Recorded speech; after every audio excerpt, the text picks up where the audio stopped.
I want to go ahead and officially invite you back, Eric. Right on, bro. I'm back. From your holiday hiatus. This is episode 32. Eric is back. That's what I'm calling it. He's back, mother lovers. And he's back with a vengeance. This guy has got some stories. He's bought some new cool stuff. I bought some cool new stuff. I really didn't get gifted too much cool stuff except for a Ninja coffee bar. Do you know about that? A Ninja coffee bar. Is that the one where you blend stuff up and put it in coffee? Yes. Oh, my God. That was a very educated guess you just had there. Well, I know what the Ninja is. Is that where you blend things up? Because I know that ninjas blend things and then you put it into coffee. Did I get that right, Leo? Champuru coffee. Champuru coffee. You know, we came up with a bit. Lex and I came up with a bit. Oh, really? Yeah. Lex is a professor like Hashitono or Hashimoto or whatever. And what was I? I forget what I was, but I was George Takei, and he was my cousin from Japan, and we do a whole thing. And he keeps talking about how I dishonored the family. He just shakes. Oh my! Everyone, this is my cousin from Japan. This is Professor Takayama. Hello, everybody. Yes, wave to them. I not wave. Dishonorable. You dishonored family. Oh, awesome. Oh, man, I can't wait till tomorrow. I can hear it. Oh, my. Well, sorry, everybody. He's a little bit of a wet blanket, I must say. He's not great at parties. Not great at party. My beau hates him. Your beau dishonorable, too. Oh, my gosh. Oh, forgive us, Takei. I'm sorry, George, but... Forgive us, Takei. You have a sense of humor, you son of a gun. All right, so I would be remiss if I didn't get into the fact that Vicar Studios is proudly sponsoring this with really cool equipment and other things. Thanks, Vicar. VicarStudios.com. Check it out. They're actually putting on a auditions at the End Zone in Chantilly, Virginia, on the 13th. So if you feel like you're an actor of some kind, we are looking for actors of different parts. You can go to vicarstudios.com/Greg and Jen. That's Greg, Greg, and the word and, A-N-D, Jen, Jen. So no double N crap. That might actually be kind of cool. What? Like with Jen with a G? No, dude. I'm not doing anything stupid like that. That's too special. That's, like as the kids say, that's extra. You being extra. Extra something. Yeah, for real. Greg and Jen, we have our scripts up. We have the, what do you call it? The schedule up and everything. So the 13th, mark your calendars. That's next week, right? Next weekend? Not this upcoming weekend, the next weekend. At the End Zone, we'll be doing auditions from 11 a.m. to 4 p.m., looking for people to be in this pilot that Vicar Studios is actually going to be putting out to some of the major network television places, including Netflix, which you can't even really call that television, can you? Yeah, it's TV. But it's internet TV. Yeah. It's completely different. It's very different, but it's the same thing. No rabbit ears, man. I know rabbit ears, son. That's where I come from. It's broadcast. Listen, man. It's over the air. Walter Cronkite would rock me to sleep every night as a little baby, okay? I'd suckle on the teat of Walter Cronkite every night. Every night. Every night. And now what do I got? I got Game of Thrones. Or wait, no. Are you poor now? Do you have less good TV to watch? That's true. It is an upgrade. I was getting tired of Three's Company reruns. And Twilight Zone never gets old. Oh, Twilight Zone? Twilight Zone's on the Netflix. You seriously had to nerd it up, but you're right. Twilight Zone. The original Twilight Zones? The original Twilight Zone is on the Netflix. Like the black and white Twilight Zones? Black and white Twilight Zone, 4x3. Like the dude that broke his glasses in the middle of a library Twilight Zone? Time Enough at Last. Yes, my friend, it is on Netflix. My. I know Rod Serling stuff. Oh, Time Enough at Last. Oh, that's great. Oh, there's so much to watch. And there's a new season of Black Mirror out. You know, I kind of died on that, man. Oh man, don't give up. Season 3 kind of sucked a lot. Season 4 is awesome. All right. Knock your socks off. All right. All right, keep on going with the promos. Let's not segue. Okay. So, vickerstudios.com, right? And then you got something else. We call it the epilogueshirts.com. And I actually have 2 shirts right here. We got Check it out. Check it out, Facebook. We'll show Facebook first. All right, Facebook, check it out. We've got is it in there? I can't. It's in there. Just don't light it on fire. Okay, we've got Samuel L. Jackson saying, "English, mother lover, do you speak it?" A great line from a great movie. And then our newest limited time offer only, Pimp Sports. Yes, we copied a certain video game company, didn't we? See, you'll get a sense of pride and accomplishment when you buy this T-shirt. That's right. You wear this proudly. It says Pimp Sports. It's in the game. We made that up. Pimp Sports. We made that part up. It's in the game. We didn't make that up. Doesn't matter, though. Why am I still talking? I don't know. It's fun to talk like this. You got a certain country sound to you. Damn it. Works for Larry the Cable Guy. Sure it is. So we got new shirts. We got actually a Ma Ninja shirt, which I showed everybody last week. What's up, my ninjas? Ma Ninja. And I told what's her name, old Blondie, who shall remain nameless. Oh, shut the. I told her. I said, hey, you want to wear this shirt? And she's like, but I'm white. I'm like, so it says my ninja, but it means my. Don't say it. Don't say it, Blondie. I don't want to have to smack you. But then she. Wait a second. I know, right? G.I. Joe, man, best ninja of all time. There you go. And he's white. Optimus Prime. Just kidding. I'm just kidding. What? I'm just kidding. It was Frank Welker, the voice, though, right? Or Peter Welker. I don't know. I don't go that far down the rabbit hole, man. I just thought it'd be funny to say Optimus Prime at the exact wrong time. He never spoke though. The white ninja, the dude who was like a kid, dropped off in China. He was gangster, man. He Yeah, was killing everybody. The best ninja. That was my favorite. The best soldier in G.I. Joe. That was my favorite. Ninja. That was my favorite toy. And he's wearing white when he wears black. He wears black. The bad ninja wears white. No, for real? Yeah. Oh, then the bad ninja was my favorite then. Yeah. But the bad ninja was his brother. Didn't they work? They worked on opposite sides, right? One was a Joe, and the other one was a Cobra.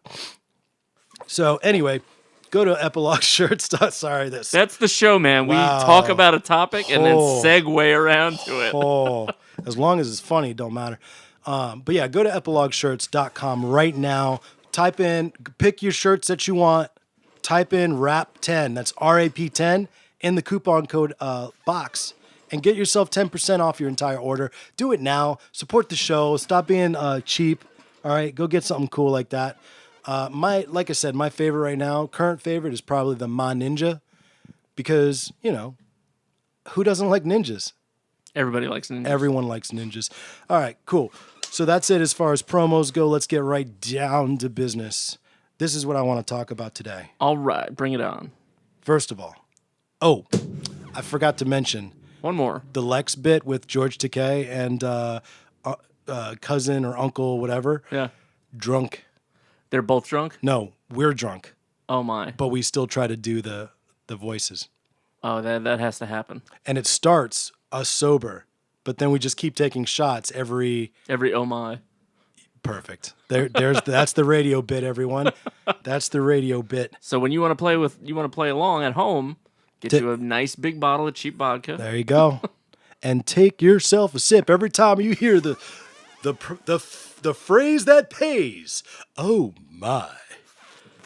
I feel like I have a pretty legit George Takei oh my. What do you think? I think it's pretty good. Oh my. Yeah. So it's the second bye part. That's what it's got to come out like all velvety. Yeah. And it's perfect. It comes from my throat. It's throat speaking. It's you gotta be able to do it. Have you ever heard throat singing for real though? Yeah, It's creepy stuff, man. Throat singing. Ugh. Gross. Who was the first guy that figured that out? Whoa, man, that sounds cool. Do it again. Do that again. Dude, it hurts. No, do it again. No. I'll pay you. I'll pay you. Okay. Okay. All right, let me get over to the thing. All right. First of all, I want to tell you about the cool thing that I just bought that hasn't come yet. Okay, tell me about it. And you can tell me if you think, I actually legitimately want to know if you're interested in this at all. Okay. I bought all the stuff I need to do my own racing sim. Racing sim? Yeah. Hey, hold on 1 second. Okay. Time out. Yeah. So basically, I'm kind of starting slow. So I got a really pretty awesome entry level wheel and it comes with an upgrade of, instead of just 2 pedals, the 3 pedals. So you have the clutch and the brake and the accelerator. Nice. I got a stand for it that folds away. It's made out of metal and it's like heavy duty. So it'll stay put. It'll stay put when you're racing. I'm probably going to use my office chair for now, but it's like one of those things where Gradually upgrade. You gradually up. You don't just like buy everything like an idiot and then like, oh no, I bought the wrong thing. It's too late. You gradually work your way up. I feel like, and I'll tell you guys what I got. I got the, and you know what? Actually, after I get it and play with it a little bit, then I can actually do like a legitimate, what I think about it, a little review. But Nice. it's a Thrustmaster 150 Pro. Let me get some of that hookah, by the way. Yeah, I was about to pass it on. I was about to call you Humphrey there for a second. Nope. So No Bogarts. No Bogarts. that's what I got right there. And what do you think about racing? You ever play a racing sim ever? I mean, in arcades. Yeah. What do you think about them? They're pretty cool. Played that Batman one. That was pretty cool. I don't know nothing about that. Yeah, that was pretty What? cool. There's one where you could like race around Gotham like playing Batman. That sounds freaking awesome. And you're dude. like Is that a shooting stuff. Is that a newer game or an older game? It's in the arcades now, I think. Batman. That sounds driving. great. I'd love to be. Who doesn't want to be Batman? It's like being a rich ninja. Yeah, it looks like this. Don't be ninja rich. Wait, where's my bell? There you go. Sorry about that, everybody. Incredible arcade sim will let you drive. Nice. Oh, And you get to choose like which Batmobile you drive. So you could drive like the classic '89 Batman mobile You mean the classic 1960 Batmobile? and that one. No one wants to drive that one, except for diehard Batman fans. Yeah, but that mod is in there, so you could you'd be driving that one. Could you grapnel? Can you grapnel up? like up on buildings? a turn? Yeah, you could do that. I want to grapnel buildings. Your turns become way tighter though, so you got to like be careful about it. And I wish they had like the what is it, the Dark Knight mod where you could like shoot a grappling cable at a truck and make it flip over. That'd be so cool, but I don't think they have that. Oh, and that's the other cool thing is that the Thrustmaster 150 actually is compatible. The one I bought is compatible PS3, 4, and PC. So Nice. I've got Get on that Steam, son. that's right. So, and by the way, thanks a lot for the money pit that is Steam. Thank you. Welcome to the suck. Oh man, I bought like 20 games over the holiday. I have 318 games now. I know, man. You were at like 200 last time I. Yeah, I'm at 318 now. That's insane. What's the best one? What's the one you're playing right now? I beat the crap out of this game called Ori and the Blind Forest. That sounds Japanese. It is Japanese, but it was made by Microsoft Studio, and this company called Moon Studios. It's so much fun. I beat the ever-loving crap out of it. What kind of game is it, though? It's a platformer. It's like an adventure game. You play as this little spirit You forest love nymph. those things. Oh my gosh, it was so much fun. Because you were playing Pothead for a while. Cuphead. Yeah. just Bullhead. Just imagine how awesome Bullhead would be, or Pothead. Yeah, it's probably their cousin or something, right? Your cousin Bullhead's Crackhead. visiting. Yeah. That's nice. Crackhead would be great. Need more upgrades. Red balls. And you could get Dave Chappelle to do the voice. Dave Chappelle should do the voice of Crackhead for Cuphead sequel. That sounds momentous to me. Yeah. Nice. Dropping hints, huh? Can I mention that at all? Not yet. Even I that- want to have something to show before we Whoa, say anything. Not the thing, but can I just mention what you're even doing? No. I want to have something to show. No. It's coming, though. I'm telling you. I'm going to have at least some game art to show you and maybe some animations. I got to see that game. Oh, well, you just told him. I did. You just told him he's working on a video game. Yeah. But that's all we're going to say. I'll tell you more about it later. The company is nascent and the game is nascent, but it's happening. We're really doing it. And for the dummies that listen to us, and there's probably many, nascent is not the actual name of the game or the company. Yes. He's using big words again. It's in the baby steps. Baby steps. Yeah, we're everyone. at the baby step stage. There you go. And you're probably like superstitious, like you don't want to jack it up. No, I don't want to jinx it, and I don't want anybody to, steal the idea. Because I was playing Ori, and I was running through it. I beat the whole game got almost 80%, actually almost 90% of the achievements for the game in under 24 hours. Like Jeez. I beat You were playing nonstop. nonstop for like 24 hours straight, Yeah. and I beat the ever living crap out of it. That sounds about right. It was so much fun though. I haven't had this much fun in a game since Mega Man. Oh, and that's Like Mega Man X. The last time I had that much fun playing a game was when I was playing Mega Man X. and Mega Man X is the shiz mother loving. Yeah, Ori's awesome. I love that game. Sorry guys, I'm just trying to get a different little bit of a different thing going here. Why is it so hard to do? Yeah, here's what the game card looks like. Oh wow, it's crank it. Crank it. Oh my gosh. I'm tethered. And now you have no balance. Oh, there we go. All right, I'm back. That's Ori, folks. You see that, guys? That's what Ori looks like. Okay, no one can see anything, but he looks like a. Oh, spirit animal nymph thing. Oh, he's the little thing, not the Yeah, big. Ori's the little guy. He's not the big gorilla, creepy looking thing. No. What's the big creepy gorilla looking thing? I think that's Gumo. I think it's Gumo. It's Gumo. Say it right, you. There are really cool, like the Bastard. I think you need to play the game because it's like playing a painting. Like the whole thing is like Oh. have you ever played Okami? Yes. It's like that, but with higher definition graphics, like delicious. way higher definition, and it's all two dimensional. Like the action is 2-dimensional, but what you get out of it is like this 3D fake effect where you've got foreground and background, and then a parallax on the background. Oh, geez, So I it love looks that. amazing. That's almost like old school animation. Yeah, it is. Most of it's 2D animation. They're But going what- that what I- direction, aren't they? Mostly, yeah. What I think they did is they took 3D models and then they rendered their sequences from them. So they had like riggers who sequenced out like what the shapes of the characters were, rendered the animation in 3D, and then flattened the image from a specific point of view. Oh. And then they used that for the game's transitions. It's freaking beautiful. Like it's one of the most beautiful games I've ever played. Ori is. Yeah, and it is so long. Like if you were not That's trying what to, she said. yeah, I got to do this, by the way. That's cool. I got to do this. that's fine. If you weren't trying to burn through it or beat the crap out of it like I was, because I was trying Sorry, to like wait, see wait. how quickly I could Let beat me it. explain. I'm realizing as I listen to our playbacks that when I say hookah things, people don't know what I'm talking about, and then they get confused. When I said I have to do this, I'm actually he probably doesn't want me to put tinfoil over the coals, because if you do that, it's gonna get hotter and possibly harsher.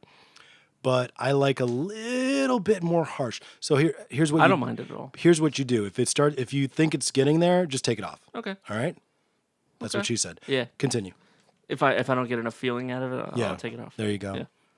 Yeah. If the suck much feeling. if the suck is bad, then just oh boy. Nice. Oh boy. Anyway, the game is a lot of fun. I think you would enjoy it, and it's totally worth the $10. That's it? That's it. On sale? Right now it is. I think it's normally $20. Okay, so it's one of those kind of like indie-ish games, like Kind of, but Microsoft's backing it, and this company called Moon Studios. It's an amazing game. Like no lie. yeah. Like it's worth if you take your time playing it. It could take you 12 hours or longer. But I played through it a couple times in 24. Jeez. So Cool. Ori and the Blind Forest. Ori and the Blind Forest, son. That is the game to play. Apparently, what's another game? Give me one more game, but like in a completely different genre. Let's see. There's this game called Vanquish that my son's got me on. It's a first-person shooter. All right. But you're like- now you're talking. But you're like this super soldier who can like jump and kick a robot in the face. Like you can take on robots with no armor. Like you're this super soldier. Super Soldier, like Van Damme, like Universal Yeah. Soldier, kind of. Way more advanced. Like the UI for it is incredible. Did you? I know this is probably not your type of game, but did you ever play Call of Duty Advanced Warfare? I did not. So the big beef that people had with Advanced Warfare is that compared to the other ones like Modern Warfare or even the older ones, is that all of a sudden now you've got like jetpacks that you can like do these super jumps and you can do all Nice. this. Yeah, well, it sounds nice, right? But it really takes away, and it actually makes cheating a lot easier. Oh wow. So I guess for the ultimate player that's going to play, the 12 or 9-year-old that's going to play it all day long every day, that's okay. But for the casual gamer, Yeah, it's a little intimidating. it's really intimidating because Yeah. now I've got to master jumping in the air, flying through the air and landing. Like you've seen the videos in Call of Duty where a guy will like throw a tomahawk from half the screen away, like the other, right at a load point. and Yeah. and kill like or a grenade Yeah. and kill like everybody on the team. And that was kind of, it's not a glitch, but it's kind of cheating ish. Messed up. Well, times 10 is this. Damn. So I fear a little bit the super soldier. If everyone is if I'm a super soldier, It's not competitive. it's It's not actually got online. like a story, and Okay. Then I'm there's a okay. whole bunch of NPCs. Then NPCs non-player, a Character. non-player character. Okay, I'm okay with it. But Yeah. when everybody is able to be a super soldier, then it just gets Nah. annoying. It gave me the feel of like I wanna cheat. Halo, like the first Halo, but like with way better graphics. Did you play Halo? The first one. Halo was insane, man. Halo was a lot of fun. When I was in the military, That was all we did. dudes were like legit, including me a little bit, were legit addicted to it. I think that if Halo was a PS game, I would have been addicted, but I could never get used to that That controller. that refrigerator that any Xbox player considers a controller. That's insane. They've slimmed down a lot. I suggest you try out the Xbox One controller. It's a lot nicer. It's got a hefty weight to it that feels good. Yeah, Yeah, but it's not like bulbous. I'm gonna have to. Wow, what are we talking about again? Yeah, I'm gonna have to get a controller for my Steam games. you should get a Steam controller if you want, Yeah, or do what is it? Do a Steam Link, and then you could use any controller you want. You could use a PS controller with the Steam Link. aren't I supposed to buy one off of you? I gave it away. Sorry. That's fine. No, it's fine. It's fine. They're cheap now. They're like $3. You can get one on $3. They were like 80% off. I was about to say, weren't they like $50? Yeah, they're like 80, more than that now. No, I guess 90% off. The winter sale is going on. I think it's over like in a day or two. You might want to get on that. Let me go ahead and write that down, because I know what I'll be doing after this. Here. It's freaking Johnny on the spot with his pen. He just like clicks a pen out of nowhere. It's probably been in his ear and his bunghole, up his nose. Not mine. I'm not gonna ask, man. I could, but Not hers either. Okay, all right. What about his? Uh, I just said you were. Never mind. yeah. Buy It's not gay if it's your pen. Steam Link, and it's not a cute name, right? It's Link. Steam Link, yeah. Link, right? Yep. It's not like LNQ. yeah No. or something stupid like that. The controller's pretty cool too. I don't know if you'd like it because it doesn't have like Thank you. traditional thumbsticks. It's got like touchpads where you would have thumbsticks. Dude, as long as my freaking thumbs aren't like sliding off of it, I don't care. That's the main complaint is that people who use the thumbsticks, their hand just goes way off, right off it. So it's something I'd have to get used to. Yeah, it's an. But with the adjustment Link, period. I can use my PS. Any controller. Okay, cool. I'm a PS guy, man. That's born and bred on that. Since the beginning, I was so sad when my PlayStation finally died on me. Damn. So sad. But it took. Yeah, they're 20 90% off years. now. They're $5 for a Steam Link, and plus shipping, obviously. But the controllers are $33 now. That sounds like a deal. Oh, it has one thumbstick. That's the difference. Instead of Yeah. Okay. Let me do something real quick. Like okay, No D-pad. I always love that word. All right, so listen. Let's talk about something. I actually want to talk about two things. First of all, we are in the northeast. Yeah, we're technically northeast, right? Technically. So I mean, they consider us the South. The 'cause South. We're south of the Mason-Dixon line. right, but we are still affected by what is called the bombogenesis. Oh my gosh, Can this you thing. Can you talk about that a little No, bit? I don't want to talk about it. Science time? No. No, I don't. This is one of those weather phenomena I don't really care about.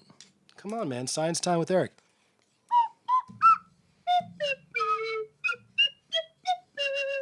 Science time with Eric. No, I don't want to. You talk about it. I'm not talking about. I don't know about this stuff, man. No, this is one of those things I don't really like because it's a weather phenomenon that doesn't really need a name.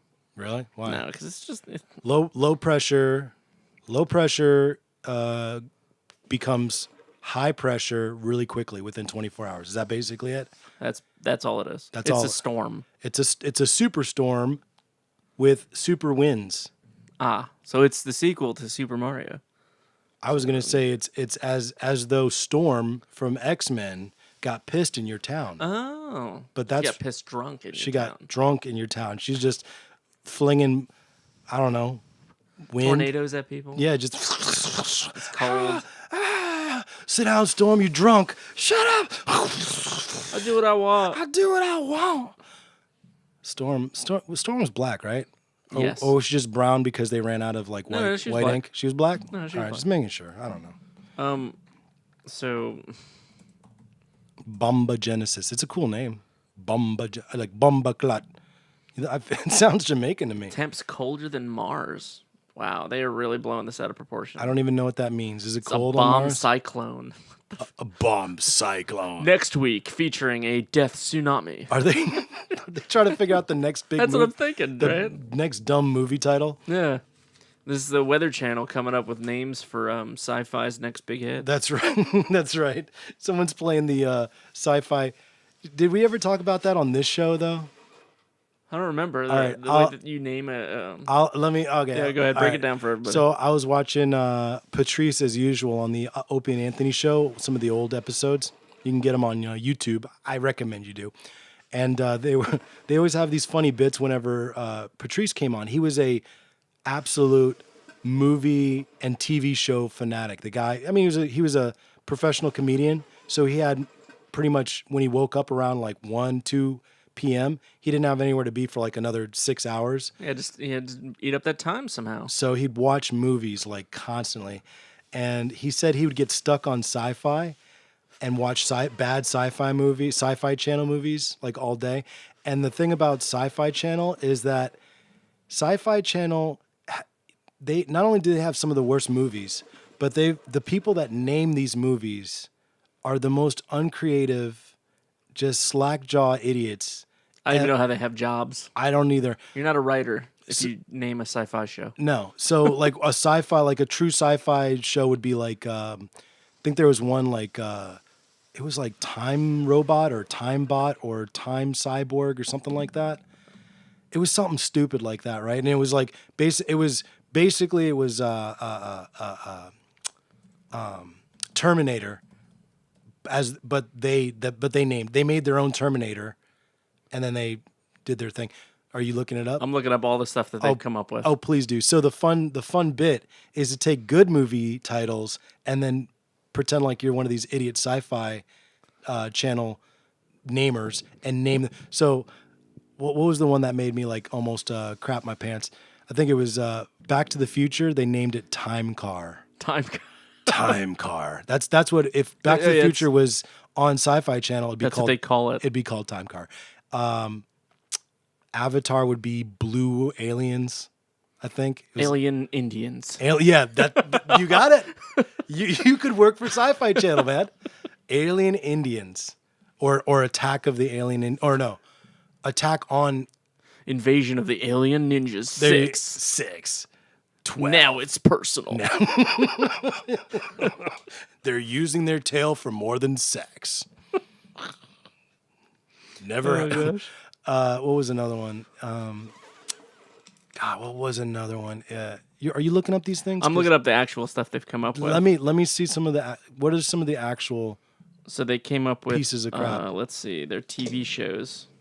Holy moly! Holy moly! Their original sci-fi original TV shows. They've got Z Nation. All right. 12 Monkeys, which is actually pretty good. 12 Monkeys. Yeah, they did a TV series off of it. Okay, but they're copying the name of a good movie. The Magicians. All right. So it sounds like they've gotten better recently at naming things. Ghost Wars. Pretty bad. Ghost. Yeah, that's another thing they do. They just put the word war in front or behind something. Alien Warfare. Alien War. Alien Warrior. Wars on Alien Planets. Wars on Alien Planets 5. Attack of the Alien Look Planet. at their original films. That's what I'm missing. Yeah, circa 1990, whatever. That's when they were really bad. Sharknado. That's one of theirs? Yeah. That never should have been popular, though. Lake Placid versus Anaconda. There you go. Oh my gosh. There you go. Now we're talking. Blast Vegas. That's a good one. I like that. I'd watch that. Ferocious Planet. Oh, you got to be drunk when you watch. Well, drunk? Now, okay, I've never done a That's drug. that I want to do as a show. What? Like a whole series of like watching crappy sci-fi And commenting throughout the whole film. You should, as you should. Like, and you could hear the movie track in the background. Alien Apocalypse. Holy moly, these are terrible. That's a horrible name. Alien Apocalypse. That's the best thing. You know what a good name was? Prometheus. I love that name. That is a good. That's a cool god. That is a good name for what that movie was. Let me get some hooks. It's all right. I have a timer set now. For the hookah? Yep. Yeah, you better. It's a 6-minute timer. I am the original Humphrey Bogart over here. I just set the timer and I let it run. So they have sci-fi original programs. Dino Croc. Yes. Dino Shark. Terrible. Just okay. What should we come up with this week, guys? Oh my gosh! Alien Express, Alien Hunter, Alien Lockdown, Alien Siege. Stop for a second. Stop. Oh my Stop looking. gosh. Look. Holy crap! Look, tell me if you think this is what they do. Okay. Guy holds a meeting. He's like, all right, we gotta have a meet. All right, naming meeting, guys. We gotta name some of these pieces of crap that we just got. All right. This week we're gonna concentrate on aliens. Okay, and go. All right. Quick. How about Raiders of the Lost Ark with aliens? How about Lost Alien Raiders? Almost, but it's not crappy enough. Okay. That actually sounds like a pretty good show. Make it small. Make it shorter. Shorter. Come on. Quick. Alien Raiders. Perfect. Got it. Cut and print. Next. Yeah. Come on. We got another one. Annihilation Earth. No, that's too good. That's one of theirs. Oh, that's actually one of theirs. No, we were talking about them back in the 90s. Okay. They were worse. How about like scary sharks are scary and so are ghosts. Why don't we put them together? Shark Ghosts. Ghost Shark. Perfect. Got it. Cut and print.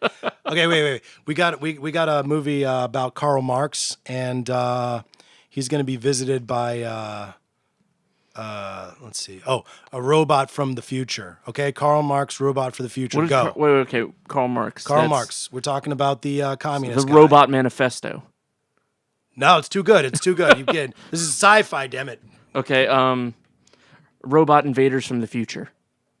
Cut and print. Perfect. All right, we got a sequel coming up for the Karl Marx thing. You got to put Marx in it. Go. Robot Invaders from the Future 2. Attack of the Marx. Got it. Attack of the Marks. Got That's it. right. Perfect. Excellent. So yeah, they that's do how they did this. it. And that's Pumpkinhead Blood Feud. That sounds awesome, dude. I'd watch that. I would watch that. That's the thing that they're trying to do is like, let's just stick some cool sounding words together and let's make it a thing. And not throw any money behind the budget. Wait a minute. New York City Tornado Terror. You just put words together, man. Yeah. Pretty soon they're just going to be putting syllables together. The syllables sound awesome together. Shana blah blah. Monster. Cut and print. Monster alien hunt fight. Seven. And just go straight to 7. Skip over the first 6. We don't need them, okay? Let it be a mystery to everybody. Perfect. Oh man. Yeah, they're idiots over there. Sci-fi. If you A fire serpent? What? That sounds cool if it was like fire. What would Fire Serpent be about? Besides the obvious about a fiery It's probably not snake. what you expect. It's about a fire snake. A snake made of fire. Well, duh. These idiots. These freaking idiots. It's No, but what would that... Okay, so here's the bit. Yeah, then make you it reverse good. it. Make it good. How's that a good movie? Fire serpent. It's not about fire or snakes. No, it's about a person who has that personality, who's just a, I don't know, that type of person. I got it. It's about a new U.S. military aircraft. Ooh, that actually is pretty cool. There you go. The Fire Serpent. Yeah. Done. I just made it good. Pay me, sci-fi. Now go make that movie. Take your crappy titles and make them make sense. From 2000, and it's actually about a serpentine alien composed of fire. Oh my gosh. Like, they didn't try at all. Dude, if we keep doing this, I'm going to kill myself. They did not try at all on this film. Oh my gosh, I'm going to die. Really? A Alien. solar flare from the sun sends a serpentine alien composed of fire to Earth. I get it. I get that it's Sci-Fi Channel, but does everything have to deal with aliens? Like everything? Is that... I guess. Or something with time travel. Does sci-fi equal aliens and time travel? Is that I it? guess I thought sci-fi had more. anything to do with science that is a perversion of reality. Like it's different from Why's reality. it got to be perverted, man? Why's Well, it got to be so it's perverted? okay. It's science taken to its logical extreme, right? Like what with Terminator, you have like, okay, AI is a cool thing, but what if AI got so advanced and so intelligent That they it would- figured out time travel? Right. You know, like it totally got that far ahead of us that it figured out time travel. Yeah. Then it goes back in time to prevent itself from being destroyed. You know? I'm sorry. See, I'm not that funny. It's just he's smoking harsh. Yeah, let's take that off there. Oh wow. All right. Let's step back a little bit. That was fun, but let's step back. Let's talk about these panhandlers that we're not seeing anymore. Oh boy. So there's panhandlers, and then there's pantrepreneurs. Pantrepreneurs. There's pantrepreneurs. Oh my gosh, that's so great. I think we just made that up, and that's awesome. But Pantreprenorial spirit. yep, you gotta have a pantrepreneurs spirit. These guys. So here in the DC metro area, we have people that like will, well, not really panhandle. I guess beggars. They're beggars. I guess they're like on the side. They're on the medians, right, of major cross sections. And what do you? Not I don't think it's PC to call them intersections. hobos anymore. But that's such a better word. Oh, I like if I was homeless, I want to be a hobo. It'd be so much better. yep. Or I mean, it's not politically correct to call them the right words. Bum. Oh my, that would be my number one actually. Yeah. Oh, that's the hookah alarm. Are you kidding? Turn that off. What are you doing? Just for that, I got another 30 seconds. I know. Freaking, I was kidding. Hobo, tramp, bum. I don't like tramp because that can also mean I'm like a saucy lady. Yeah, or somebody's forced to work. You know, like they only work when they have to. Yeah, I don't want to be They a do tramp. work, but not that often. I don't want to be a tramp. I will be a bum first and then a hobo. Vagrant, vagabond. I love those are great words, Yeah, man. those are good ones. Those aren't politically correct. I guess that denigrates them. Vagrant is like somebody who's like hurting local property value. Oh, really? Like they're vagrant. You need to move them along. Mm-hmm. And vagabond, you have to actually tack on homeless because being a vagabond isn't a big deal. Did you That's know- like backpacking in a summer in college. You're a vagabond. That's not bad. And But actually, you're not homeless because learned- you have a home, obviously. I learned about that word vagabond from reading Japanese comics. So Yeah, there's a long tradition of vagabond Duri. Yes, sir. Yep. in Japan. That's like a thing. That's a thing. They do it in India too, actually. But, well, okay. So we were talking about this. homeless folks. Yeah. Were you thinking more? Okay. No. We were talking about this, and one thing that I learned was in Germany, the law is if you are a hobo, I'm going to use the term I like. If you're a bum, there you go. You actually have to dress up like a mime or a clown. What? Yeah. See, this is everybody talks about how bad America would be better off if we were more like the Europeans. They're so much smarter than us and It better. would be more entertaining, I think. No, man, you're creating Stephen King's It in real life, dude. It becomes horrifying. This clown's named Pennywise. Okay, so the guy I was talking to said he was sitting there with his girl, and all of a sudden he hears behind him. Whoa. And apparently his girlfriend's like, like that. He turns around slow. He doesn't know what the heck is about to be behind him. He turns around slow, and it's a mime, a female mime, all up in his grill, like, and then putting her hand out, like, like pointing at it and Money. stuff. Yeah, and that's where he learned about it. That's where I guess the tour guide or whatever was like, yeah, no, they have to dress up like that. They have to. Jesus. They may not want to, but the government said you must. If you're a hobo, you must dress like a clown or a mime. That's messed up. Because, like That's you how said, villains happen. it's a real life the Gotham, Joker. man. It's a Joker. It's a Joker and his minions. I know. You're just waiting for like one real tough, the craziest one out of all of them to corral the rest of them. Just turn it into Gotham for real, man. For sure. But I was just thinking to myself, man, that is so stupid. First of all, everyone's afraid of clowns for the most part. If you're logical, you're afraid of clowns. 2, I don't think that's going to deter the crazy out of anybody. That's just going to make them more creative. They'll embrace it. Yeah. I have paint on my face now. Delicious. And we were talking. Paint tastes good. Yeah. So some of them actually wear like suits, like like Elmo suits. You know, and we were just talking about like the suit used to be red, but it's so dirty, it smells like piss. He sleeps in the Elmo suit, like on ramen, like dirty ramen from the Japanese place next door. Oh man, yeah, it's just like it's filled with feces inside that. Gross. Yeah, just take that image. Now you've got that happily jostling around you. I guess that does make the city look better. Stinky Elmo, crap Elmo makes the city better. I mean, you could really confuse your kids. That's for sure. That's what I'm saying. Take them to Disney World one week and then take them to Europe the next. Yeah, and they'll be like, "I want to hug Elmo." No, honey, no, not here. Elmo's got a crack problem. Don't do that. See that man? That's Elmo's caseworker.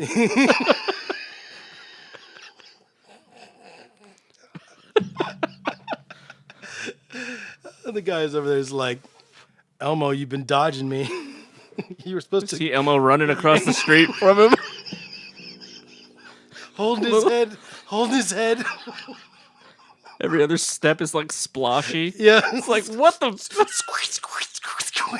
What is in his suit? Oh, never mind. I don't want to know. No, I really don't. Oh, that's a disgusting suit going on in there. Yeah, so the Europeans aren't that smart. Okay, I'm just saying that's not a very smart thing to do.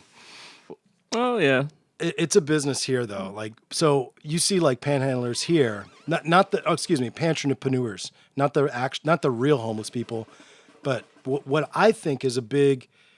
I don't want to call it like a conspiracy, but it's some kind of like enterprise. It's some kind of thing going on where, because what was it? There was actually apparently there was okay. So for me, when did I realize it? I realized it was a group business, when I saw 3 in different parts of an intersection. All right. Oh yeah, they're all pooling. They're pooling together. All right. They're wearing better clothing than me. They got the new Nikes. They got the This homeless guy's got some Air Force Ones. No, man, he's got the Yeezys. Holy my crap. gosh. Yeah, like right there, I go, wait a minute. Hold on. You don't look like a bum to me. I need my bums to not have better clothing than me. I can't give money to somebody who's wearing better clothes than me. It's just not. It doesn't compute, right? And then apparently I heard from a buddy. He said he actually saw them using like the Secret Service ear thingies, and they were actually talking to each other on these earbud things. Oh my gosh! Across the intersections from each other. Like one would be talking, and it looks like he's talking to himself, but then the one down there would be like looking at him and like nodding or like going like that. That car right there. That guy's got the money. That's what I'm saying. Yeah. So I'm thinking. Oh, and she's nice. She gives 20s. They've got a system. They probably mark it down like, hey, Pablo.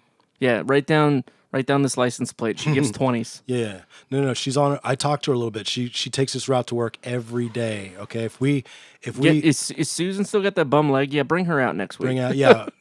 Well, let's make it real sad next time so that she doesn't see what's going on. She still got her kid. Yep. She still got her kid with her. Bringing the kid out. Yeah. We were talking about that. So effed up. We were talking about that scam where you have like your kid. Like there's this one guy. He was like maybe in his 40s or something, and he had a teenage kid who was on her iPhone, like playing a game or texting, sexting, whatever the heck she was doing, while he was panhandling. Dang. Like, wait a minute. And he was like explaining the story about how his daughter was like dying or whatever. Now, she might have been dying, okay? Listen, I don't want to sound cold-hearted here. As a Christian, all right? Don't laugh at me. As a Christian, it is a major battle because in the Bible it says if somebody asks of you, you got to give. You know, like you got to give to them. Like care for the sick. Not. You got to care for the poor. There's that, and then there's the other thing that if a man asks if a man asks to go with him a mile, go with him too. If he asks for your tunic, give him your cloak too. You know, like it's like do more than they are actually asking for. That's like the deal, right? But I got to admit, I got to think that maybe a little common sense and logic is also yeah. okay in that process.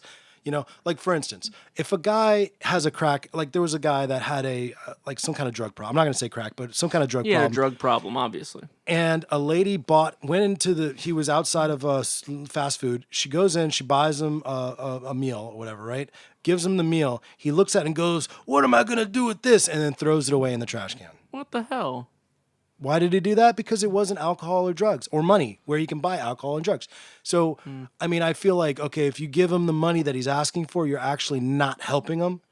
I think that's the situation. Now, what about the situation here where it's a scam and I don't want to be married to my money, man. I really don't want to be married to my money, but I also don't want to help an enterprise that's dishonest. That's fair. The problem is, I think, for a lot of these situations is 10 and 90% problem, right? 90% of these people are probably on the street through no fault of their own. And 10% of them have an addiction or they have a grift going on. Mm-hmm. And what are you going to do about that 10%? Like, you can't tell the difference. I can't tell the difference. And I used to know somebody who was on the street like this. The money they take in is ridiculous, man. Like, what are we talking? The one person I spoke to about this in detail said she was pulling in $60 an hour, at least, on a good day. And this was in Arizona, where it's like it's warm all year round, so you could live outside if you wanted to. That's insane money. Yeah, $60 an hour, and that's really tax free. They don't get taxed on that, and it's cash. It's not traceable to what they're going to use it for. So at that rate of donation, like $60 an hour on the street for 8 hours a day. Like you're making a killing. Well, what does that work out to? You tell me, man. 60 by 8 by 7 days a week. They're pulling down $3,000 a week. Tax free. That's freaking. And that's a low estimate. That's like not in a rich neighborhood. That's in Arizona, that's Arizona insane. suburbs. So I wonder with like in a big city like Tyson's with the cost difference here in the DC area. Somebody drops them a 50 once a day, and they've made enough for the whole day. And but somebody's doing that. But you're not stopping at 50, dude. No, that's you can what make I'm saying. 50. You're rocking and rolling. That gives you like extra. It's like your pad for the day. You've made enough to eat for the day. But I'm saying psychologically, if like for instance, okay, we just got, much to the chagrin of anybody who hates this show. Yeah. We got a 5-star, 4-star, 5, whatever is the high one, and on iTunes. We just got a great review. Yeah. The guy said that we are his new favorite show, right? To watch. And all that does is size me up to want to keep doing this. Exactly. So they get that 50, and they're like, oh, yeah, I can get another one. I can get another one. I bet I can get 100 next time. I just gotta, change my story up a little bit. Maybe just keep at it. Wait for the right person to come along. Right. Like it's the long game that they're playing. They don't care about 1,000 cars that don't give them anything. They care about the one car that gives them a 20. God, I would love to know what some of my minister friends have to say about that. I feel like I've had that conversation, but I don't remember them saying. I don't remember exactly them saying no or yes. I feel like it was like kind of like what I said, where it was use your best judgment.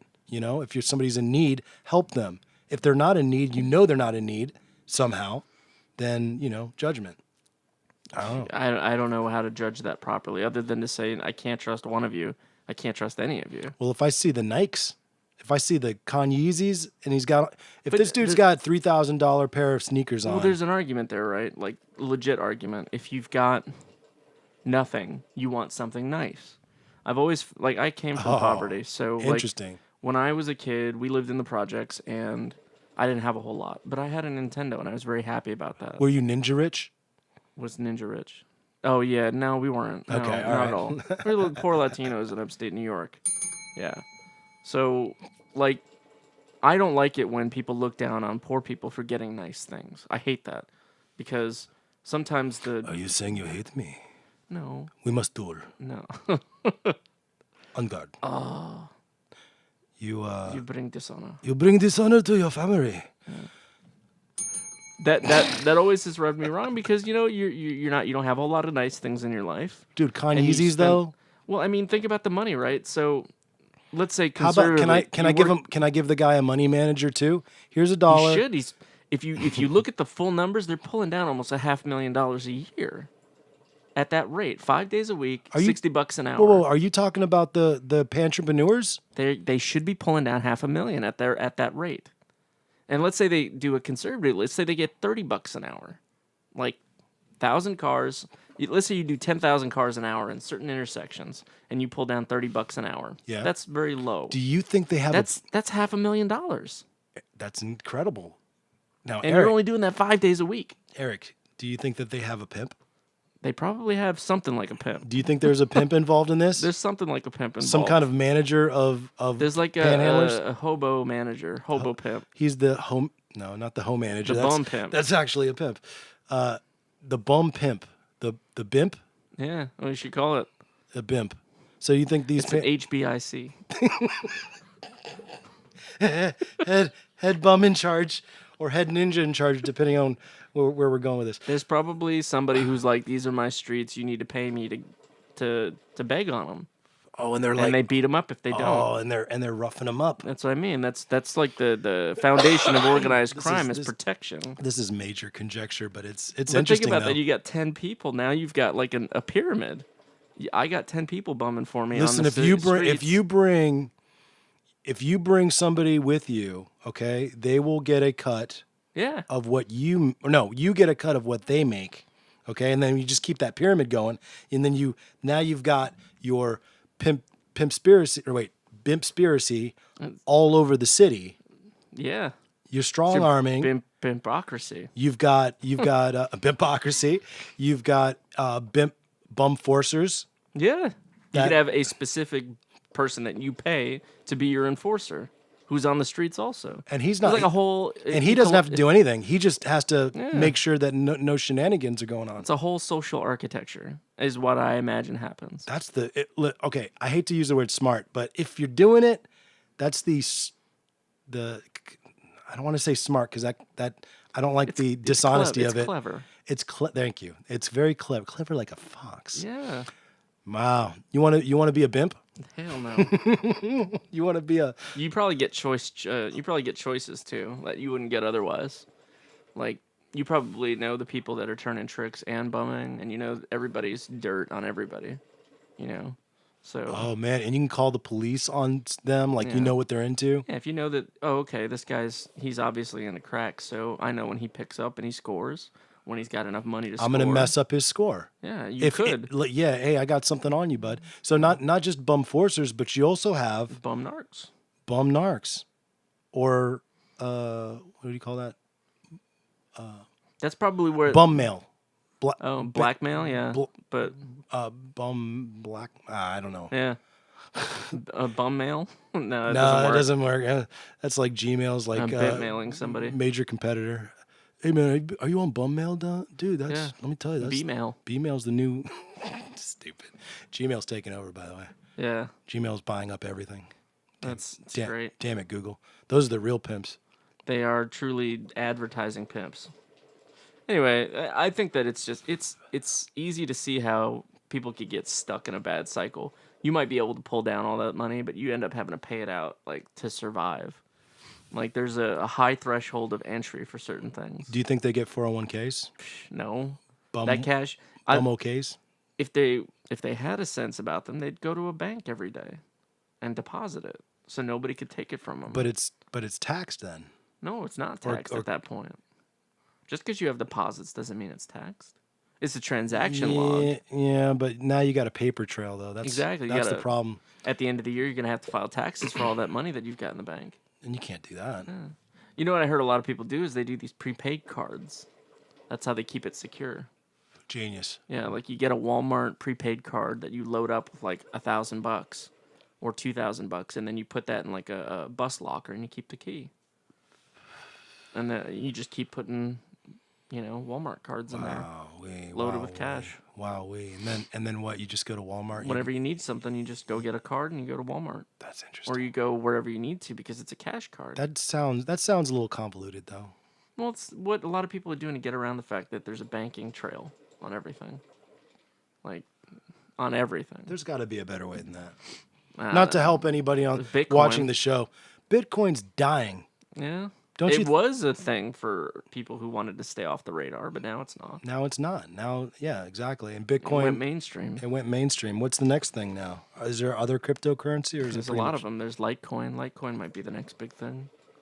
There's a couple other ones. So many people don't understand cryptocurrency, myself included. But I don't blame you. I wouldn't even get involved at this point. It's just from a technological point of view, it's just one of those things that's like, yeah, it's going to be a big thing for people who have power. yeah, Not for people like you and me who work for a living. right. So The real Joes. Yeah. The average Joe. the average Joe is not going to benefit from Bitcoin until it becomes so mainstream that it's forced onto them. Like, now your Visa wallet can be you can do transactions in Bitcoin. Did you see how soon we went from cash to credit though? Yeah, we went to It can digital happen. quick, It went fast, man. but it was behind on security. Within 30 years, I mean, people just do not carry cash anymore. I've heard stories, man. I think that the digital change for money happened a long time ago. Like, money's been digital for at least 25 years. But I'm saying, like, once it got mainstream, Yeah. it didn't take long. No. For everybody to adopt it. Yeah, Yeah, I mean, it's just easier. my dad still carries cash. I don't carry any cash. You know why that's good though psychologically? Why is Because it? every time he peels out another Benjamin or whatever he's got, Yeah. it hurts him. Yeah, and you have to experience that. Pain. Yeah. And that pain is good because it keeps you from frivolously buying. Not him. Oh, okay. I'm Well, not throwing my dad under the bus, but he likes to gamble. okay. Well. So. Oh, Holly's watching. What's up, Holly? That's my home girl. Hi, Holly. We actually have a name for her butt. Hollywood? No, Oh, okay. Charlie. Can you believe I remember that, Holly? I remember your butt's name. Her butt has a nickname? It had an yeah. Well, I don't know if it still does. Do we still call it Charlie? I don't because I'm a upstanding gentleman and I don't want to get beaten up by Brian. But Charlie was the name of the booty. Very nice booty, by the way. Oh, that's why it has a name. I was wondering, like, You don't get a name for your butt if it's not spectacular. It's got to have its own she doesn't- space. Okay. So she doesn't have like a pancake or anything. No. It's like a Charlie? basketball. Charlie's fantastic. Or, okay, I'm sorry. I'm talking about Holly's butt. Ah, look how quickly that happened. I know. Charlie was amazing. But yeah, hi Holly, how you doing? Well, welcome to the show. Do I do this? Do I Yep, do that for that? It's totally called for. Was that inappropriate? Okay. Whatever. We should name your butt. You got a shelf. Oh my gosh. You got a nice Puerto Rican shelf. Oh, that's fantastic. No Thanks. homo. I gotta ask Jessica what she would name it. Now let me ask her. Are you gonna ask her? Oh, don't crack your phone. I just gotta protect her. There you go. Let's Yeah. see. Yeah, by the way, anybody who doesn't have a phone case at this point is an idiot. They're like, seriously, like $5 will get you pretty good protection. And you're like waiting for it to break at that point if And you don't have one. Phones are $800 now. Please buy a case. Come on, Holly, answer the question. I want to know if it still has a name. Does Charlie still exist?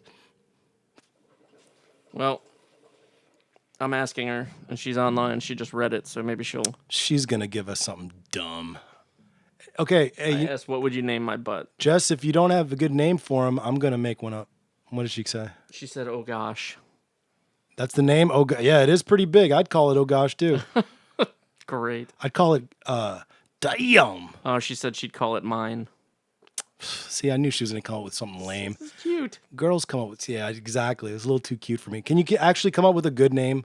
Call it Ricardo or something Mexican. Sorry, I think that might have I'm been telling her, offensive. Leo says, come up with a good name. Trust me. You know what? 10 Yeah. years from now, when people still remember the name of your butt, you're going to feel honored. That is really, like, she must have a really nice butt for you to remember it 10 years later. Like, Well, I didn't name it. oh, you didn't name it. I didn't name it. I'm To just. remember the name. 10 years later, you remember the name. That must be a really nice butt. It was a fan. Like, you must have been blown away. Yeah, Like, and you know, not sitting even there looking at it, drooling. not even in a weird sexual way, but just in a Oh, like the artistry of her jeans. yeah, like what? And you know, you look at her mom and her dad. I think she got it from her dad because you know he was pretty delicious. Delicious. Transition man. You just called a grown man delicious. I said was. Oh, he was. You said a grown man was delicious. Yeah, I don't know if he's still delicious. He's old now. I don't know. We're getting there, buddy. I don't think mine's not. That's right. We're talking about butts, our own butts. That's kind of. Is that creepy? It's a little weird. Are people gonna judge us now? Yeah, people judge people for everything. What do you think they judge you about? If the hat, my stance on God. I've had conversations with people who know nothing about me and call me the worst things in the world. Because you're an atheist? Just because they know I'm an atheist. Are you sure you're not being a victim? No, I'm not. I'm not trying to say it's a horrible crime or like I'm a poor wretch as a result. I don't care what people think. Why do you think? Why do you think people are so vehement about that? I don't know. Because honestly, like let's say they're Christian, right? If a Christian says they hate you or whatever because you're an atheist, they hate you because you're not going to a nice place. No, shouldn't they feel bad? Shouldn't they not be like that? Okay. That's the problem. It's the false sympathy. It's the. What do you mean false? Well, I mean it could be genuine, but it feels very. Well, if they're hating on you, it's not. I don't think it's genuine. Because okay, you get feelings, right? It's judgment. It's like you are no one to be judging me based on what I believe. You used to be a Christian. What was the scripture against that? That I thought that they were poor, lost people. No. What do you think? What the scripture was about judgment? You're not supposed to judge people, and I never had a judgmental type. The scripture was don't judge the speck in your brother's eye when you have a plank in your own eye. Yeah. When people are looking at you going, oh man, he's jacked up, he's messed up, he's this, he's that, and then they don't even look at themselves. Like if you understood, I'm saying the royal you, yeah, everybody. If people understood, if you understood how really messed up you were, and the things about you, you wouldn't be focusing on people in that way. You wouldn't have that reaction. Yeah, that's very Greek wisdom, though. The whole idea of knowing thyself, that you have to be honest with yourself. To know yourself, and to be able to see other people you can't know others until you know yourself. You want to hear something interesting? Actually, I heard the other day. What's up? A guy, another atheist, said to me, we weren't talking about religion or any of that stuff, but we were talking about the golden rule and the fact that the golden rule is the simplification of all sins. Which I don't 100% agree with because there's two sins that it doesn't really cover, but all the other sins, the people versus people sins, like do unto others as you would have them do to you, it pretty much is a simplified version. If you at least follow the golden rule, you're being a pretty good human being, as long as you're not like masochistic and you actually want terrible things. So the two additional things are the things that make you a Christian. Well, actually, the one thing. Okay, so the one thing. I said two things, but really it's one thing. Is love God, and that's actually a twofer because it's love God, have no other gods, besides God, basically. So like that doesn't really apply to do unto others as you would do yourself. But let me give you an example. Okay, go ahead. Best example is how when we talk about deities and we talk about God, right? And when it comes to being an atheist, I'm like, I don't have any gods. I don't believe in any gods. You do have gods.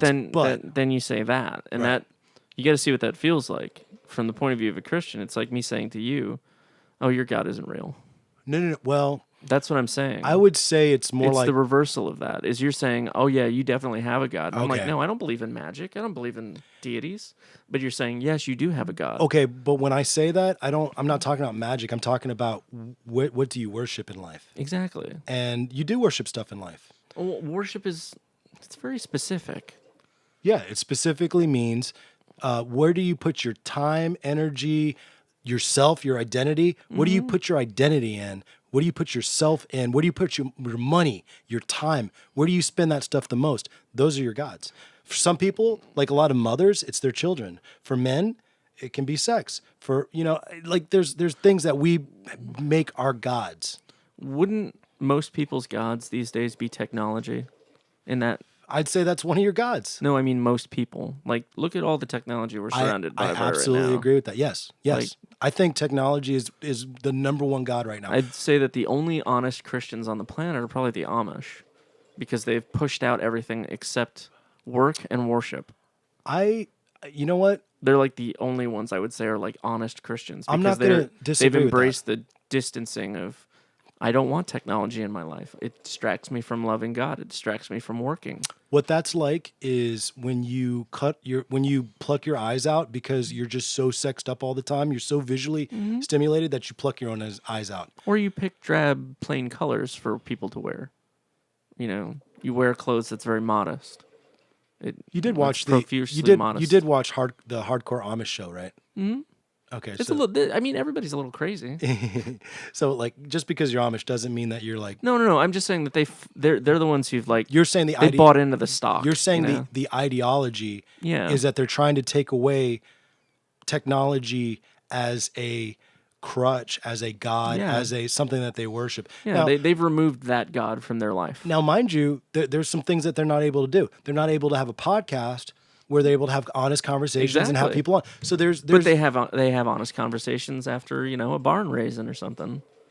They'll have a barbecue or something. They'll have what was the thing we said a few podcasts ago? We said all things like technology, for instance, all facets, all things that are technology have a propensity for evil or good. Mm-hmm. They do. I agree with that. Without airplanes, you don't have plane crashes where lots of people die, but you also don't have the world getting smaller and people being able to travel. Yeah, you can't get from London to New York in 6 hours. But I'm also saying that should not be your ultimate God. Because if traveling is your ultimate God, what are you actually living for? If that's what it is. I don't think anybody's that simple is what I'm trying to say. Like it's very much a simplification. Let me okay. Like so what you're saying is that you don't think that people it's cutting down a person to an idea, and that's dangerous in any belief system. I think that people are very complicated, and you should not going back to the judgment thing. You shouldn't judge people based on what they put up as their God, but you can. I'm not saying judge people the negative judge. No. But to be able to decipher someone, you kind of can. Like, you look at me, right? I don't cast aspersions on you, is what I'm saying. I talk about UFC a lot. Yeah. What can you ascertain from that? That you enjoy it? Right. That's it. I really like it. Yeah. Right. I don't see, and that's where I think that a reasonable conversation like we're having right now between two people who don't judge people in that way is easy. But with people who are completely irrational, which is the vast majority of humanity, they jump to snap decisions about people. They realize, oh, you're in UFC. Obviously, you're a degenerate fighter. You're a hothead. You're an alpha male. Yeah, I mean that's the beer sort of snap. swilling. That's the sort of snap decisions that irrational people would make about that. And in my opinion, you're an atheist. You're an immoral baby eater. And in my opinion, this is where we agree. In my opinion, that's evil.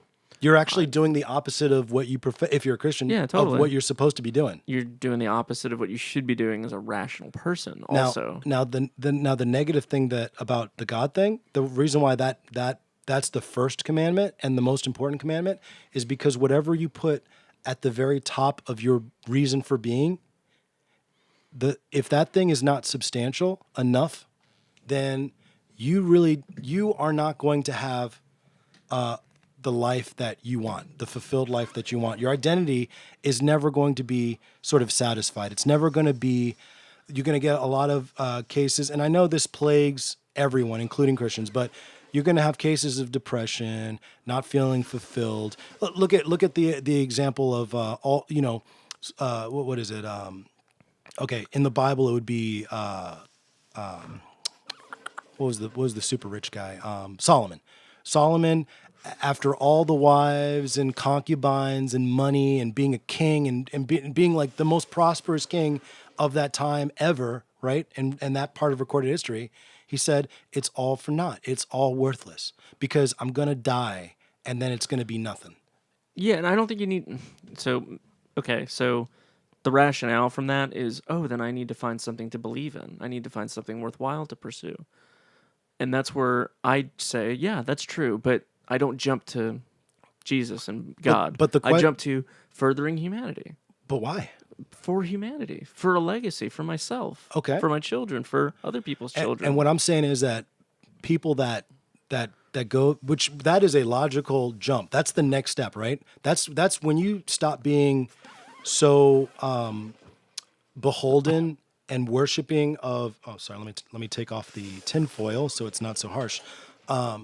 When you're no longer beholden to those things, then what you just said is it becomes about people.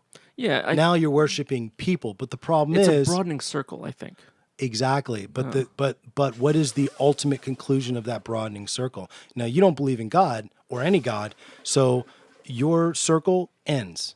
It right? ends at humanity because that's all I care about. That's as far as you can go. But I care about humanity's impact on the environment. I care about humanity's exploration of the stars. I Right. care about humanity's endeavors and future. Which is great. But there's nothing else to care about beyond that. That's what you believe. Yeah, if I cared about things beyond that, I'd be in an area where I don't know. And that's where I can't care about things I don't know.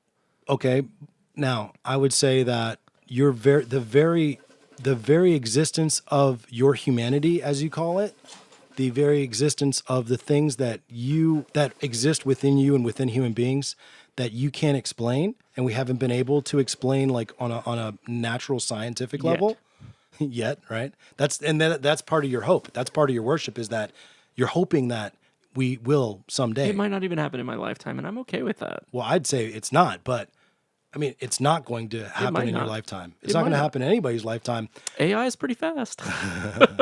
Imagine that. You plug in an AI and all of a sudden it's like, hey, so I kind of accidentally figured out the meaning of life. You're going to want to read this. So It's 7,000 pages long. I mean, honestly, if you like to talk about logical conclusions, right? Yeah. If you were to take that idea to its logical conclusion, Mm-hmm. let's say, okay, we've reached the limit. Earth, the universe, humans, and all other life within the universes, and then past that you'd have what? Multiverses, and then past If that's a reality. I don't know if multiverse is real. and then past that is, I don't know, right?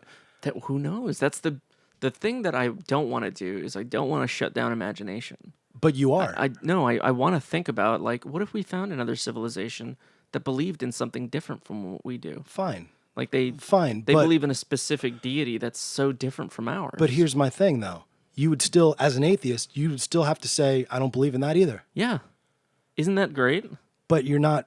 See, your circle bumps into this thing where we are constantly searching as human beings. We've never stopped searching for past the natural world, right? We've never stopped.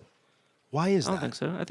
I think that humans stopped? as a species haven't stopped searching for answers beyond the natural world. Right. I think that generally the answers that we accept and we can't argue against and that we have to live with are the answers that we've found.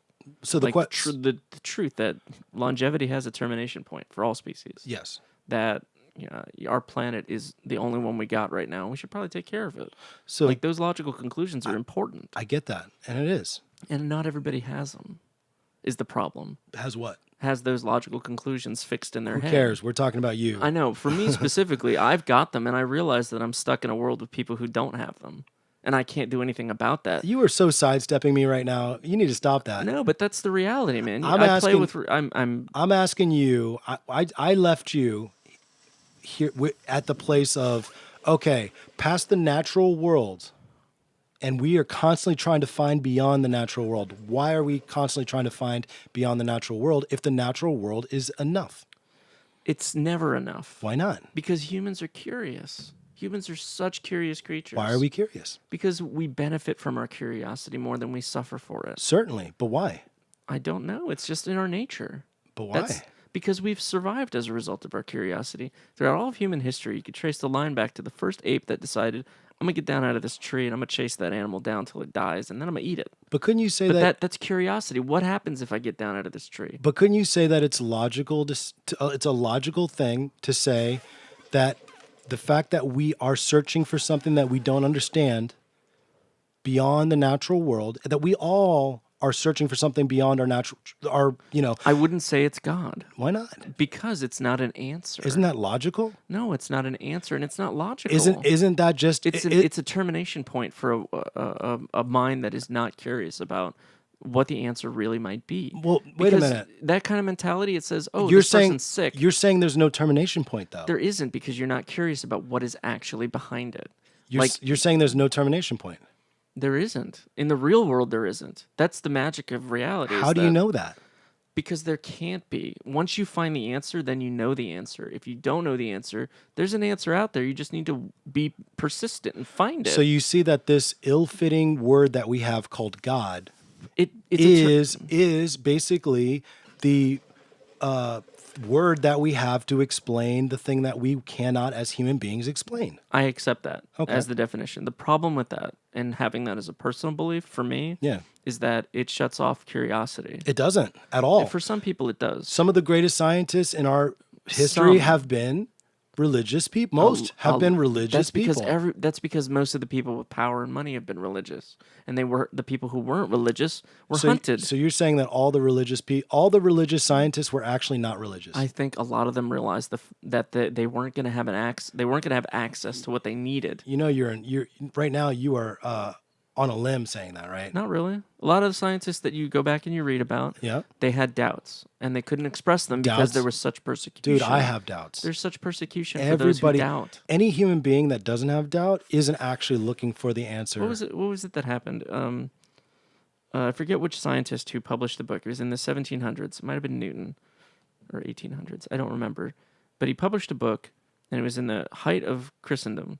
And he published a book, and it didn't mention God once. And he got a letter from, I think it was a bishop of his local cathedral. It was like a big church in his region. Okay. He got a letter from him, and he said, hey, that's an amazing book.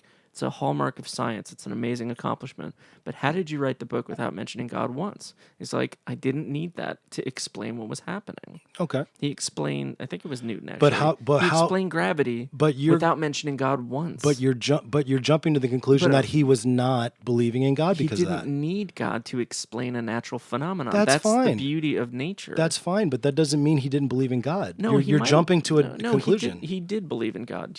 Most people did. Most people involved in science had to. Mm-hmm.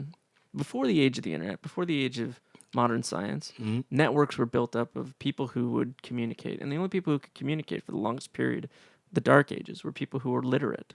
Most of the humanity was illiterate at that time. So obviously the learned people were going to be the people who had access to books. You know, one thing that I see where you're going. I've heard this argument. But what you're saying right there is that it's progress. It's progress, quote unquote progress, right?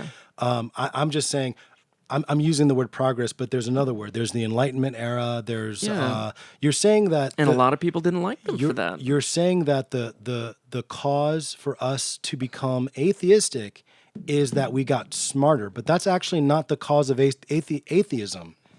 I think it's a distribution of information. It was actually very political. It's politics which has destroyed God in a lot of cultures. Do you want to know what made me an atheist? Like, legitimately. You told me it was your cousin. It was my cousin. But if it wasn't for access to the information that I had access to continue my personal learning, I would not be an atheist. I don't believe that. No, I definitely would not be. Well, I believe that people I had access to become atheists because something either they don't believe in God because of the number one reason I think that people become atheists, at least from what I've seen and heard from people, is a traumatic event like what happened to you. And for all intents and purposes, had I had less access to information, I would have clung to my faith more. In that situation, I almost did. Wait a minute. I started researching cancer. I started researching what was causing it and the science behind it. Okay. And lo and behold, it actually has nothing to do with belief. It has nothing to do with. It has to do with being selected for extinction.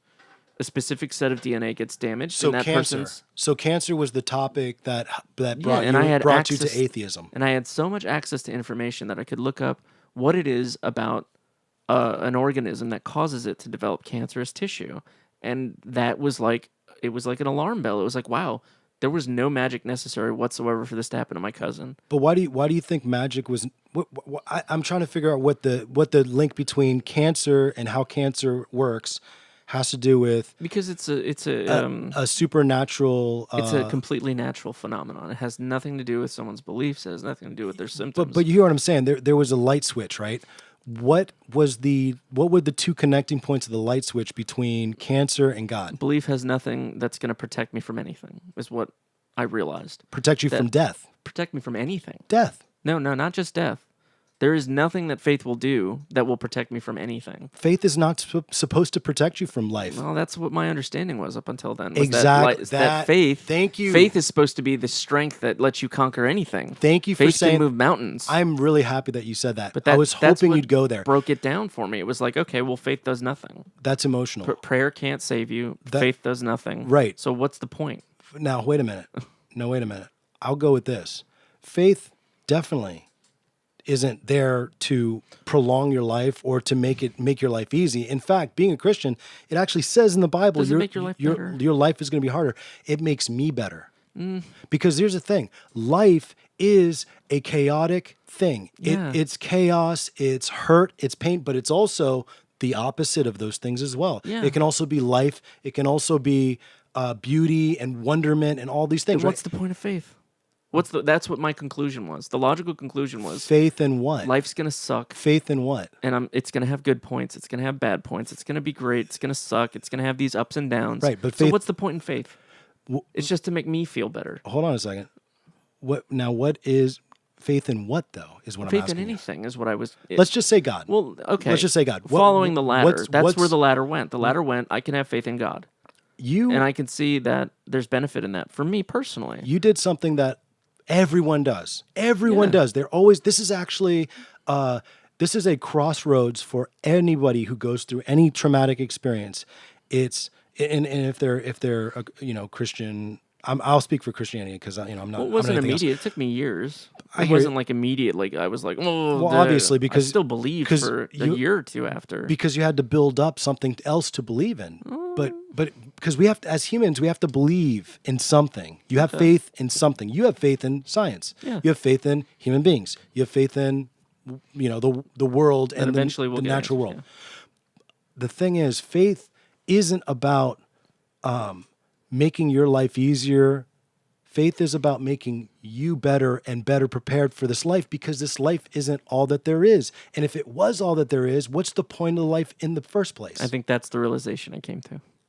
Exactly. That there isn't a point, and that's kind of cool. But instead of going, I liked that explanation. I felt that explanation made sense. well, It made more sense Remember- than all this other stuff that was like. But do you I remember- have no proof of that. but do you remember us talking about the like the widening circle thing? yeah, but that takes Your away the s- border. Your circle stopped. No, it takes away the border. It gives it this kind of fog, like a horizon. Okay. Like I can't see beyond the horizon until I go further from where I am. That's what it did for my worldview. My worldview had a ring around it, and the wall on my worldview was, okay, you're too far. This is where you believe. This is where you take it on faith. Let me ask you a And question. I'm like, okay, well, I want to go further and see what's on the other side of that wall. Do you? Yeah, I would like to see what's on the other side of that wall. I would love it if we discovered life on another planet.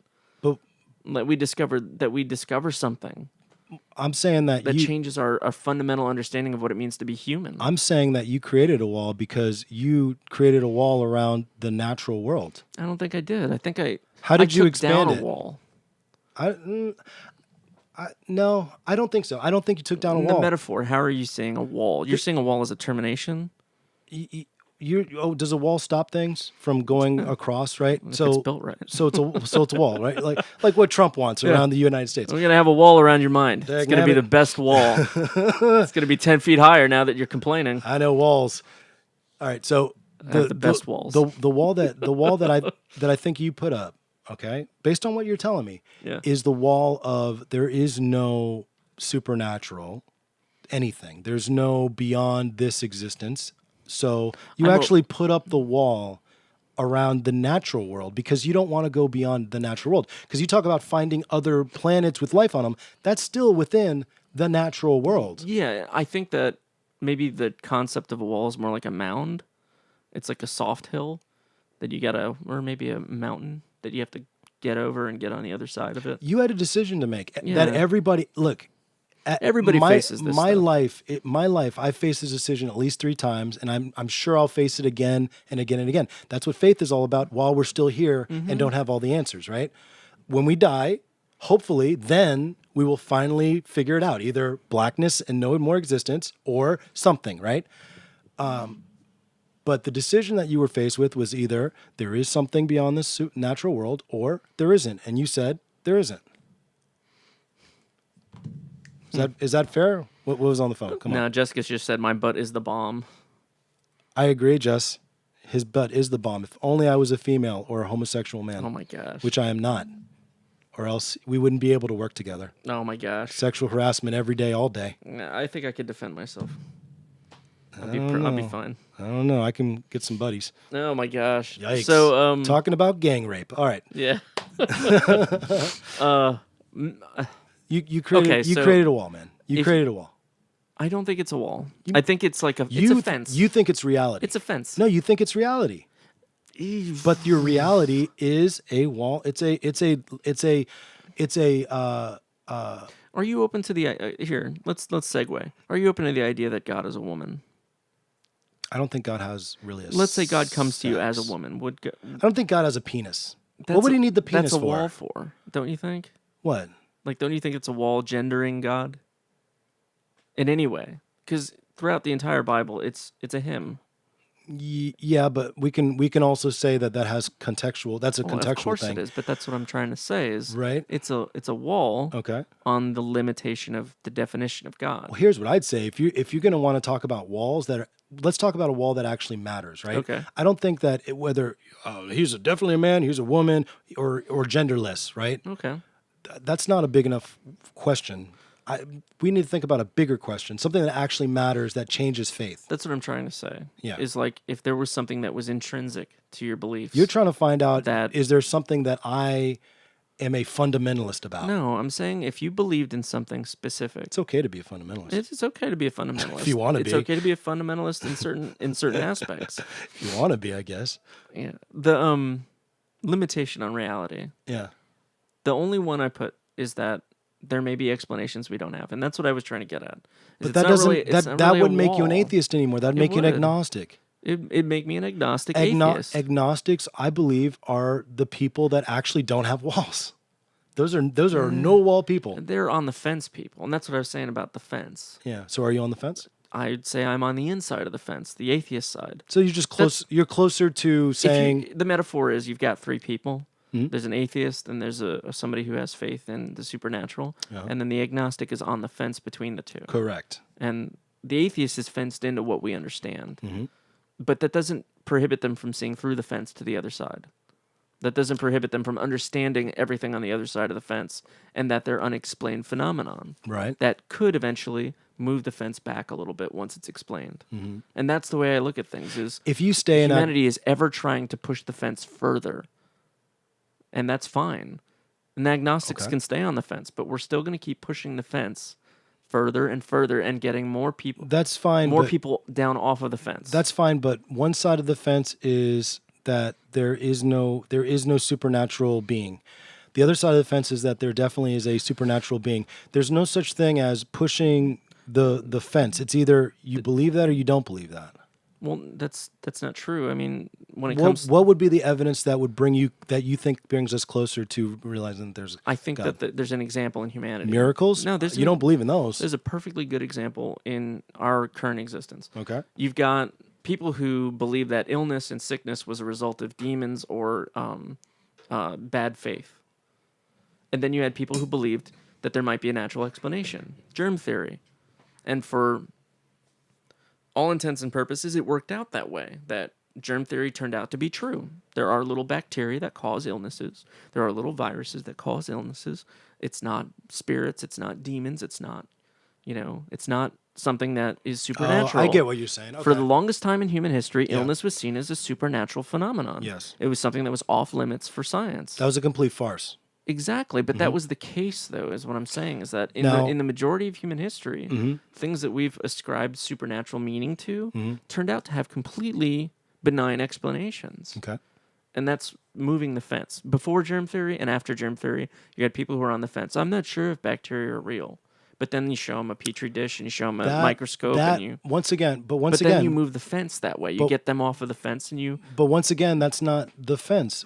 Listen, what I'm saying is that the wall that we were talking about was either you believe, you don't believe, or you're on the fence. Okay, you believe there's a supernatural being out there, or there isn't, or maybe there is, maybe there isn't. Those are the three options that you can have, right? What you just described was there were people that couldn't explain something and they automatically called it supernatural. Yes, right? that's generally how it works. But that didn't move the fence. That just expanded the natural world. It didn't expand into the supernatural world. It did. It moved. How did it expand into the supernatural world? Because having the fevers wasn't the realm of something that's addressed by a religious expert.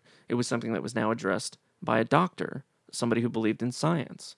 It separated the two. So what you're saying is the fence was moved from one point of allowing faith to control sickness to now faith has no bearing on sickness or specific illnesses. So are you there's saying, still people who believe that faith has some control over illness. I don't know why, but they do. So are you saying that I think I'm starting to see your map now.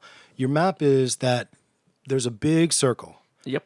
Big field. A big field, big circular field, and it used to be back in the day when really small. When people were like absolute idiot supernatural believers, that it was very small. The logical natural world people very small.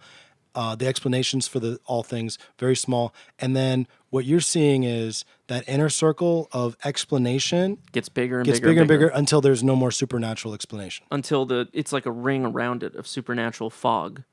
Like things that have no explanation. It's foggy beyond the fence. But we can see what's happening there. Now, to use your phrase, logical conclusion of that is eventually there will be no more supernatural ring. Everything will be explained. Eventually, the ring of supernatural gets down to a very small sliver. But do you think that everything gets explained? I think that there's always going to be mystery. Like why? The rationale is why.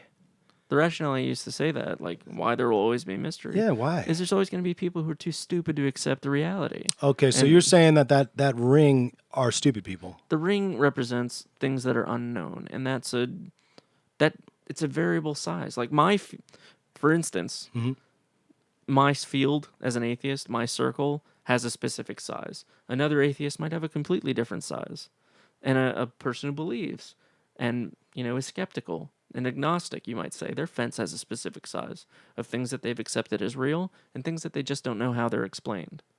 And that's like the two ends of things. Everybody's got this situation. So let me ask you again, because I just want to make sure that I'm getting it right, okay?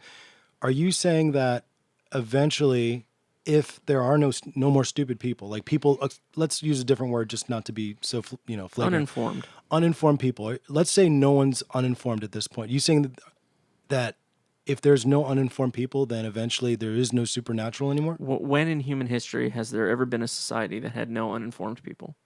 Never.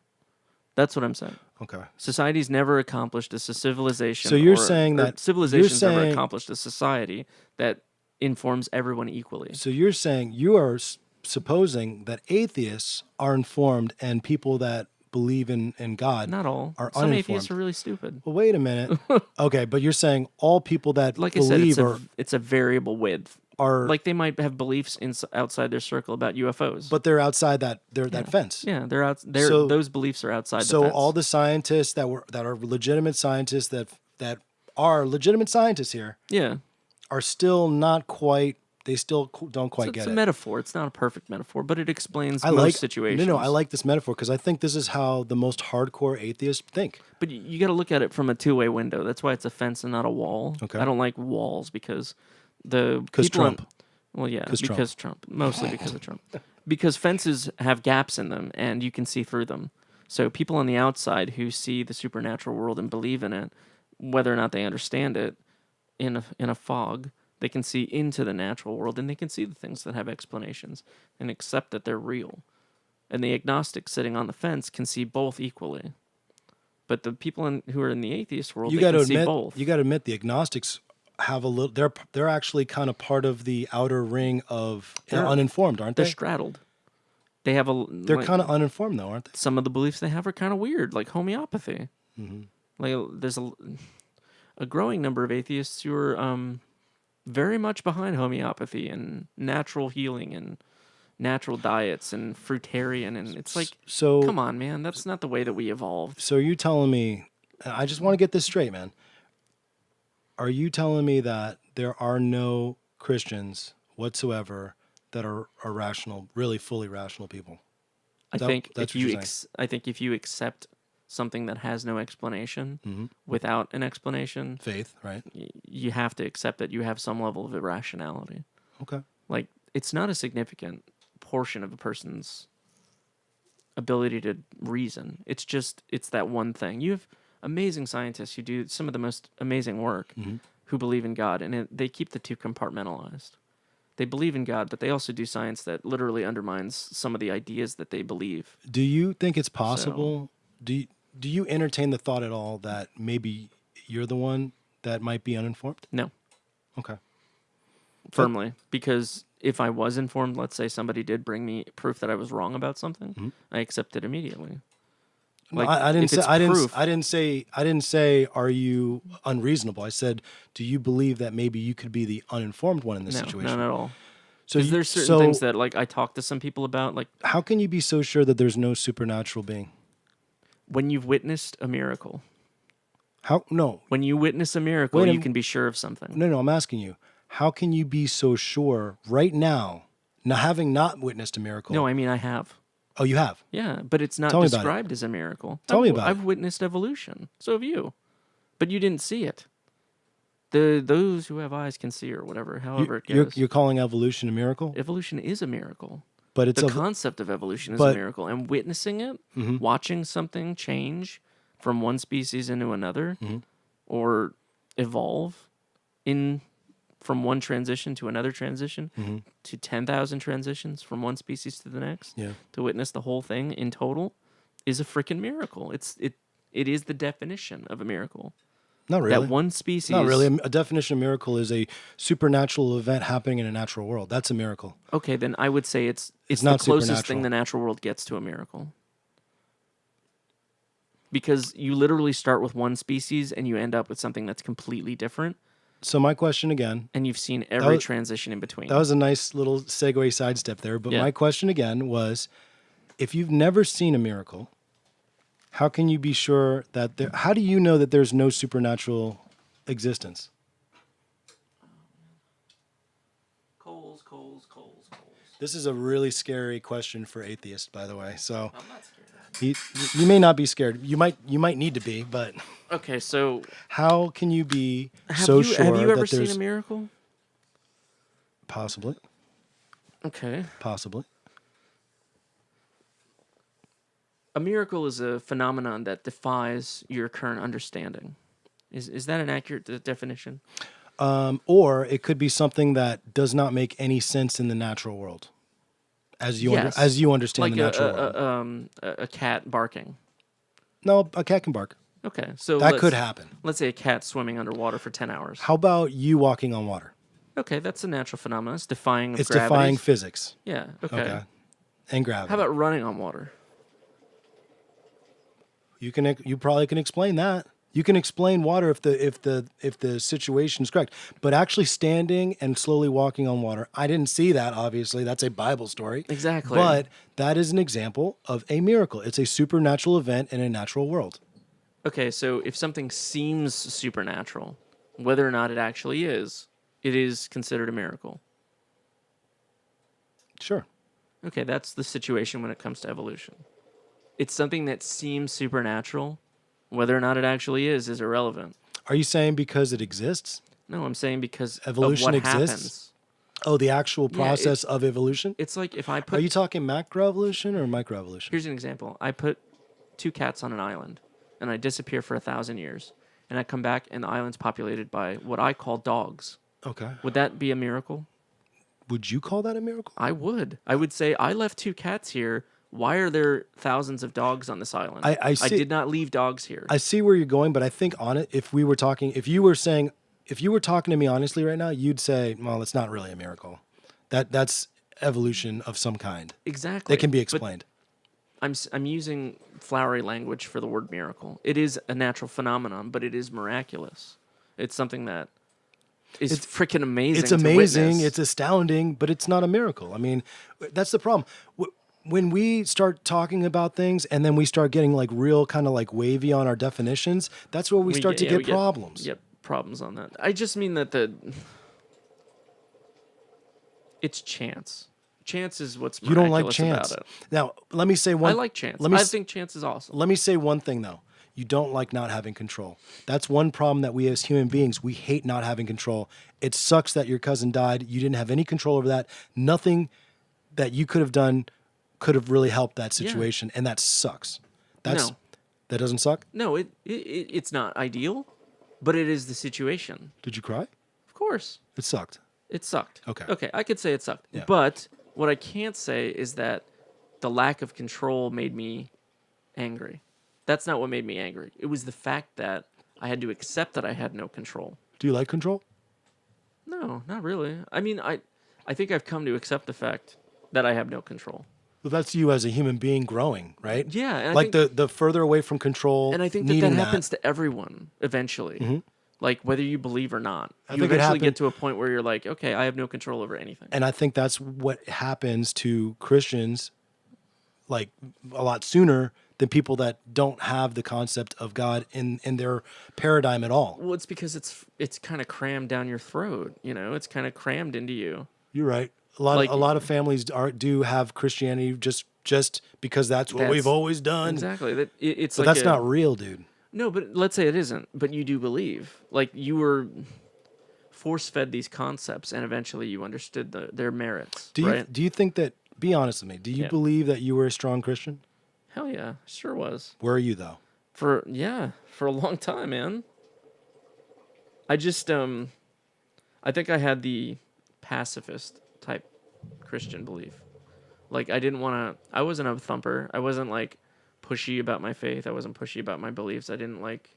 You weren't an a-hole. I get it. Me neither. But I didn't. Well, I am an a-hole, but not in that way. I didn't go to church often. I didn't. Okay. I didn't like the atmosphere of most churches. See, that's a red flag because as a Christian, you're called to congregate with people. I don't like people. I don't like being around people. Okay, that's fine. There's hermits. Yeah, that's what I identify as. There's hermits. There's people that aren't around people. But the thing is, to make an effect on people's lives in a positive way, you have to be kind of around people. I mean, you kind of want you know what I mean? Like you say you like humanity, right? I do like people in general.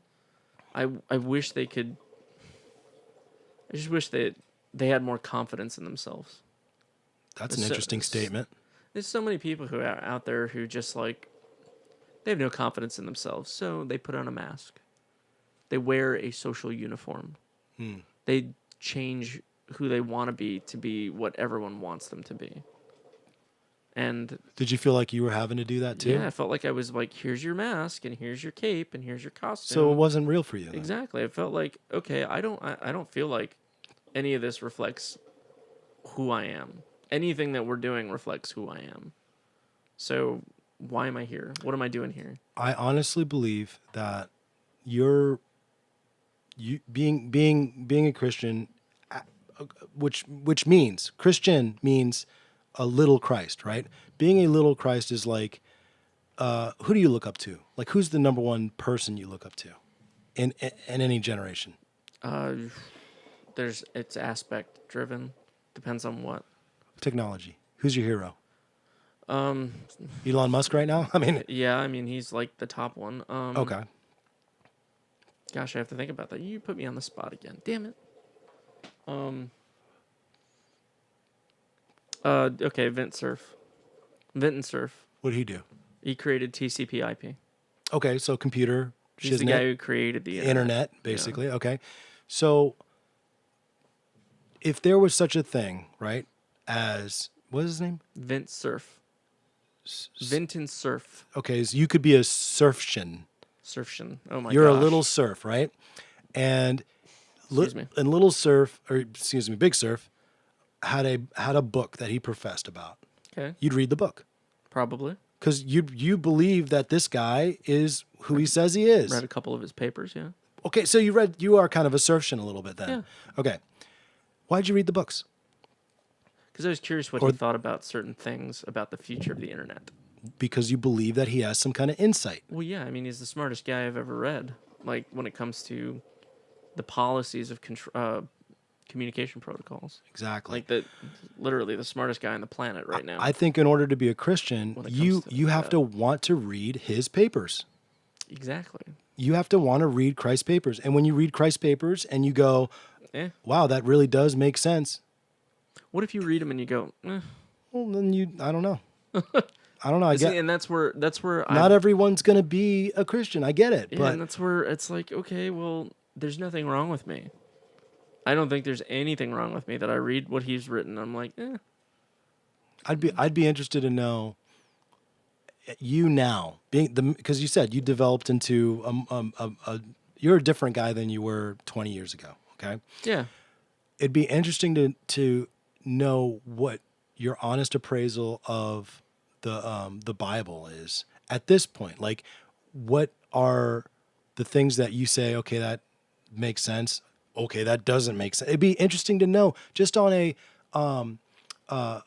what's the word I'm looking for? On a not science, intellectual. Just on an Oh, right. Yeah, I guess I could read it again. I've just on an intellectual level. drunk from quite a few wells since then, so this will be You have a bigger worldview now. yeah. So I mean, I don't know. And especially to transpose or not transpose to juxtapose that, or I guess make a transparency of that over the stuff that you already believe and read, and kind of look at your world through. That's what books are for. You read a book and you're able to place that against what you already know, and you're able to make decisions on reality. That's usually why I read Stephen King every year. Like, I read The Stand once a year at least. Would you say he's your not literal, literary Jesus? Maybe he might be. He's your top? Stephen King's writing is just, it's always different for me. Every year that I read The Stand, I find something new about Larry Underwood that I didn't realize. Really? Or I find something new about Stan. I find something new about the characters in it that I didn't realize had happened. You know, that's how I feel about the Bible. Yeah, but think about the source material, bruh. Like, Oh, you're going to talk about the validity of the Bible. no, That's a not whole the other validity, just Okay. the source material, like where it's coming from, the part of the world, the people involved, the like, time frame, yeah, the I context don't- where they're in. I honestly could not. This might seem like, I don't know, American supremacy or just like a thing, but I really don't care what the philosophers of the Middle East Babylonian Valley wrote about. But you care about what the Greeks philosophers wrote Yes, about. I do, because they freaking conquered the world. They conquered the known world. I care about what the Mongol philosophers wrote. I care about what the Roman philosophers wrote about. Okay, what about the Roman philosophers that were Christian? I care about them too. Why? Only them, though. I don't Because care they're about white? their You beliefs. racist. Nice. You Hispanic. Was it the Zulu? The Zulu Empire Ku doesn't Klux- have any literary works to look back on, but I would read them if I could. Some of the Incan empires, I'd read about them too. I would If say all that we had was not archaeology. I would say that I would say that don't discount the book just because you have that because this religion, and I use that in the lowercase r ugly word, just because this religion was pressed on you and fell short doesn't mean that the Bible as a text is something that you should just sort of like throw out. That's like throwing the baby out with the bathwater. In fact, Jesus, people hated the Jews hated Jesus because he came and said, yeah, no, this is terrible what you guys are doing. And they thought they were the most, the holiest people, the Pharisees, right? What if you don't care about either of their opinions? But I'm paraphrasing. Granted. But what I'm saying is that your attitude right now is actually an attitude Jesus had also about some of the things that they were doing and writing about. Maybe that's his message. What's that? Maybe that's what I took away. Is don't trust the people who have authority. Don't trust authority? Don't trust religious authorities. Don't trust anybody. What about scientific authority? That's a matter of fact, though. You don't need. That's the difference. Somebody publishes something that has to do with science. I can go and conduct an experiment to verify whether they're right. I can do the same thing logically and philosophically. Well, not with faith. With faith, when somebody's telling you what to believe, there's no scientific experiment to verify that that's true. Let's take out the supernatural, the faith in supernatural existence, right, of God, right? Just the philosophical and logical. If you look at the writings in the Bible, right, especially the New Testament, and look at those from a philosophical and logical, Totally fair. I'd be interested to see what you have to say about that. And that's where I'm going to upset you, because I'm going to be like, well, there are Greek philosophers who wrote about this 400 years before Jesus. Okay. And there are Chinese philosophers who wrote about this 1,200 years before Jesus. Okay. So what's he doing? What's the value add here? It's like being on a development project where somebody comes in who's like this hot shit rock star developer, and all they do is do a couple of configuration changes and translate it into a different language. It's really It's the hard. same software, but it's just a different language. It's really hard for me to give you that thing if you haven't read it, like really studied it yourself. Honestly, like for me to go, that's like me going, or you saying to me, hey, why don't you read these papers on TCP, blah, blah, blah. Have you ever read... And I go, he doesn't know what he's talking about. And you look at me and go, what? Like, did you even read it? What do you mean he doesn't know? He wrote the book on that. How do you know that's... Well, yeah, like if you had an investment in it. That's I don't have an investment in the cause. Should I have an investment in the internet? If you wanted to. Is that important though? You think people should have an investment in the internet? I think being too attached to things is what leads to a lot of violence in the world. I think attachment is like the root sin. What if your attachment is to the thing that makes us the most human and Your body? the best humans? Oh. No, our body has nothing to do with being human. What is it? That just puts us in the natural What world. were you thinking? What if you had an attachment to what specifically? What did I say? I said Yeah. God. I said God and the thing that makes us human. I don't think it does. We talked about this ad nauseum For about how for like 250,000 years humanity existed, and there was no belief in God. How do you know that? Because you're talking about before recorded history. Well, that's the problem, right? Even before recorded history, there was 3,000 years before recorded history, before literary recorded history. I mean, you still had cave paintings. Okay. You had some measure of documenting that humans were a thing. Okay. So, I mean, you still had 70,000 years, maybe 80,000. You know, if you want to be really liberal. When we first started talking about the Righteous Anger podcast, now mind you, the Righteous Anger podcast was an idea I had at least 3 years before I met you. Yeah. I did it a couple of times, but when I finally said we're going to do this for real, we're going to invest in this thing and do it for real and commit, I said Eric's got to be on the show, and it's because we had conversations just like this. Yeah. This is good stuff, man. I'm telling you. Well, anyway, that's my way to say Wrapping it up. It's 11. It's 11. I wanted to finish my point. Oh, I'm sorry. What was you want to finish your point? You can have the last word. No, I don't want to have the last word. It's how much time needed to pass before God acted. How many generations? God acted. Well, if you believe in the Bible, God acted in the creation of everything that we see and existence.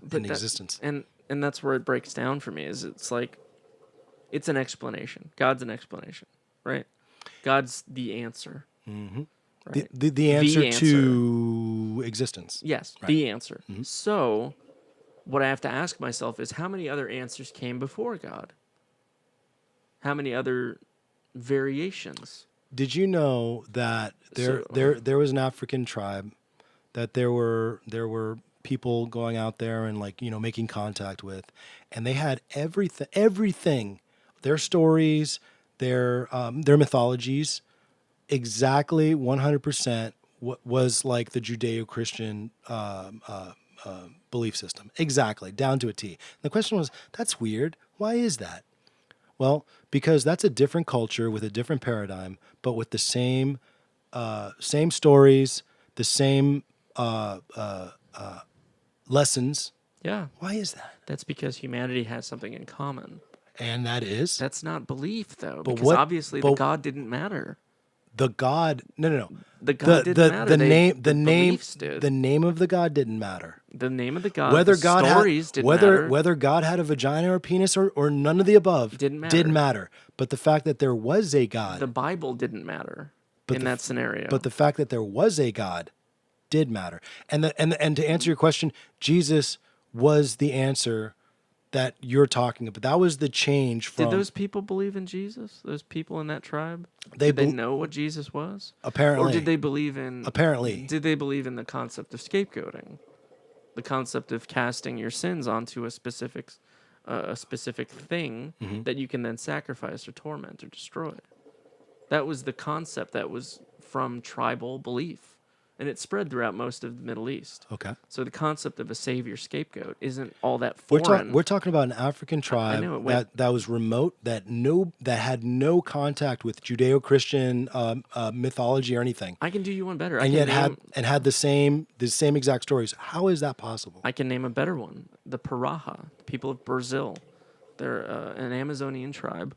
Of course, The Paraha. obviously they weren't from the favelas. The Paraha, when they were introduced to the concept of Jesus and the concept of God, the pastor that came to teach them about Jesus decided to become an atheist Because of the way that they approached faith and belief and the way that they lived. okay, how do they live? He wrote a book called Don't Now Don't I've got to Sleep. write. Can I have your pen again? Because I'm Yeah. going to write down Paraha.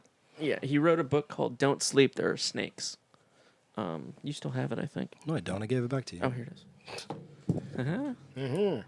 So, this tribe was isolated from Western beliefs. They had no understanding of Christianity, but when it was introduced to them, they actually converted the priest or the preacher who came to teach them about Christianity. It's called Don't Sleep, There Are Snakes. Don't sleep. There are snakes. Is there a comma? Not that that matters. I don't think that they have that in their language. No, I'm saying the book. Yeah. So when he started speaking about Jesus, the funniest thing happened, and it totally made him question everything he believed. And I'm paraphrasing, but you have to take it from him in his videos. He said he started talking about Jesus, and one of the tribe elders was like, "Have you met him?" And he was like, "Met who?" "Jesus." Like, have you met him in real? Like, have you met him? Do you know? Have you eaten with him? Have you spoken to him in person? Like, they wanted to know how well His relationship was to with Jesus. Right. And the way that the Paraha see relationships is how much time you spend with someone. Correct. So I agree. he started. That was what made him realize, like, well, not just that, but Now, if there's such the thing, way they live very explicitly based on observation. if there's such a thing as a supernatural being that you Yeah. can have a relationship with, But that's what they didn't understand. They had no concept of of supernatural, They did not believe in it. They had no utility for it. Okay, so In their existence, they had no utility for anything that was non-observational, and they were a very successful tribe. except they didn't have any computers. No, but they didn't need them. Dumbasses. Well, I mean, he introduced them to technology, and they were fascinated by it. But the stuff that they used was only the stuff that they needed. Right. So Interesting. it's a very utilitarian religious system. Once Again, you've given me a great book to check out and read, it's a pretty man. fascinating story. I'm gonna check it out, dude. Yeah. That guy had a decision. He had yet another decision to make, and you said he went the atheist direction. I think he became a full atheist. Yeah. I'll check that out. Now, Anyway, my point was just that explanations evolve. Like, I have a friend who wrote a book called Truth Evolves. I should give you that book too. How there's this line of succession of superseding truths in human evolution. How you've got ultimate truths. Is that what you're just talking about? general truths that Truths that supersede other truths to become truths that are interceding. That eventually there's like an evolution of it. Like they new compete. a new truth that comes into the fray and then takes over. That they compete. Yeah, they that what you're literally saying? compete for survival. Okay. It's kind of based on the idea that Like truth is Christianity and atheism, or religion in general and atheism, right? how religions compete for dominance and for happened in Greece, happened in Rome. Yeah, and Christianity he won explains in his book, for some reason. my friend, he explains how for the longest time in human history, if you were to compare all of human history, like the scope of it when we first appeared in the fossil record to today, Christianity has only been around for 2,000 years by comparison to a history that's More like 25,000. Because Jesus didn't come into the fray until 2,000 2,000 years. Exactly. But then ago. then you think about like, well, what about polytheistic religions? They're still around today. There are still people who are polytheists.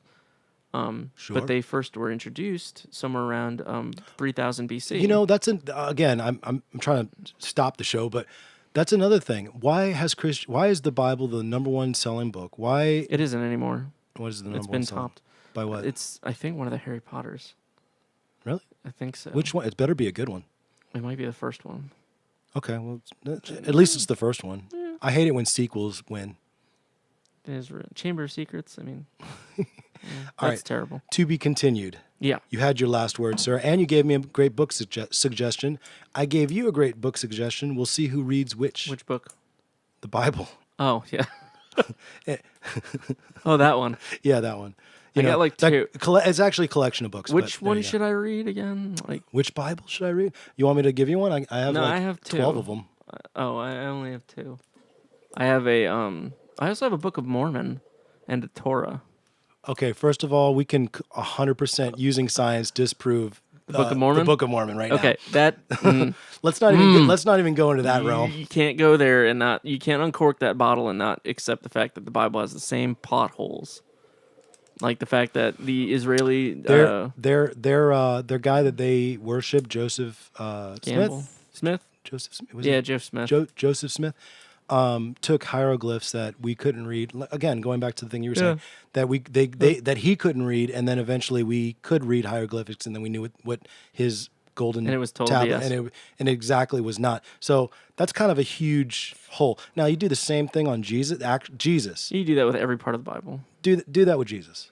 Do that with Jesus, and look at guys Well, you've got like Lee Strobel, who Matt- is an atheist, who took. Yeah, I'm bringing Lee Strobel. I know Oh you my don't. gosh. The only reason that you're discounting him is because he became a Christian after No, the I'm fact. not. I'm not discounting him at all. I think Yeah. he was dishonest with his atheism. I think he was a We'll have to- pacifist. We'll have to talk. He was He was a path. I can't even say it. That's what I'm saying He about. was an apatheist. That's what I'm saying about your Christianity, though. I think your Christianity was rammed down your throat, and I don't think that you actually had a real relationship with the great mighty God. I'd have to, but now I'd be conning myself. I feel like To now read a book, No, I feel like to burn be- it, to burn be- it. To believe at this point, I feel like I'd be conning myself. I feel like I'd be lying to myself to believe in something that I don't really want to believe in. You'd be honest to actually take that journey without fear of switching your mind up. No, but and, I mean- and the fact that you're even afraid that you might I'm not afraid. What I'm saying is that it would be like lying to myself. It would be like to being read dishonest. a book. To read a book would No, be to be lying to yourself. convinced by it. So if you read Mein Kampf because you're trying to understand what the hell Hitler was doing and how he got to that place, you're telling me I wouldn't read Mein Kampf. I'd read somebody who wrote about Mein Kampf. Or Whatever. somebody who wrote about Hitler. either way. It's the same situation, though. If I wanted to understand Jesus, don't you think I'd want to read what Jesus wrote? Yeah, read his Sermon on the Mount. How do I know that that's accurate? Okay. Once Joel Pasmino, you were freaking getting on here a little late. Finally, we get a minister on here, Oh, hey, Joel. and he's got a church out in D.C.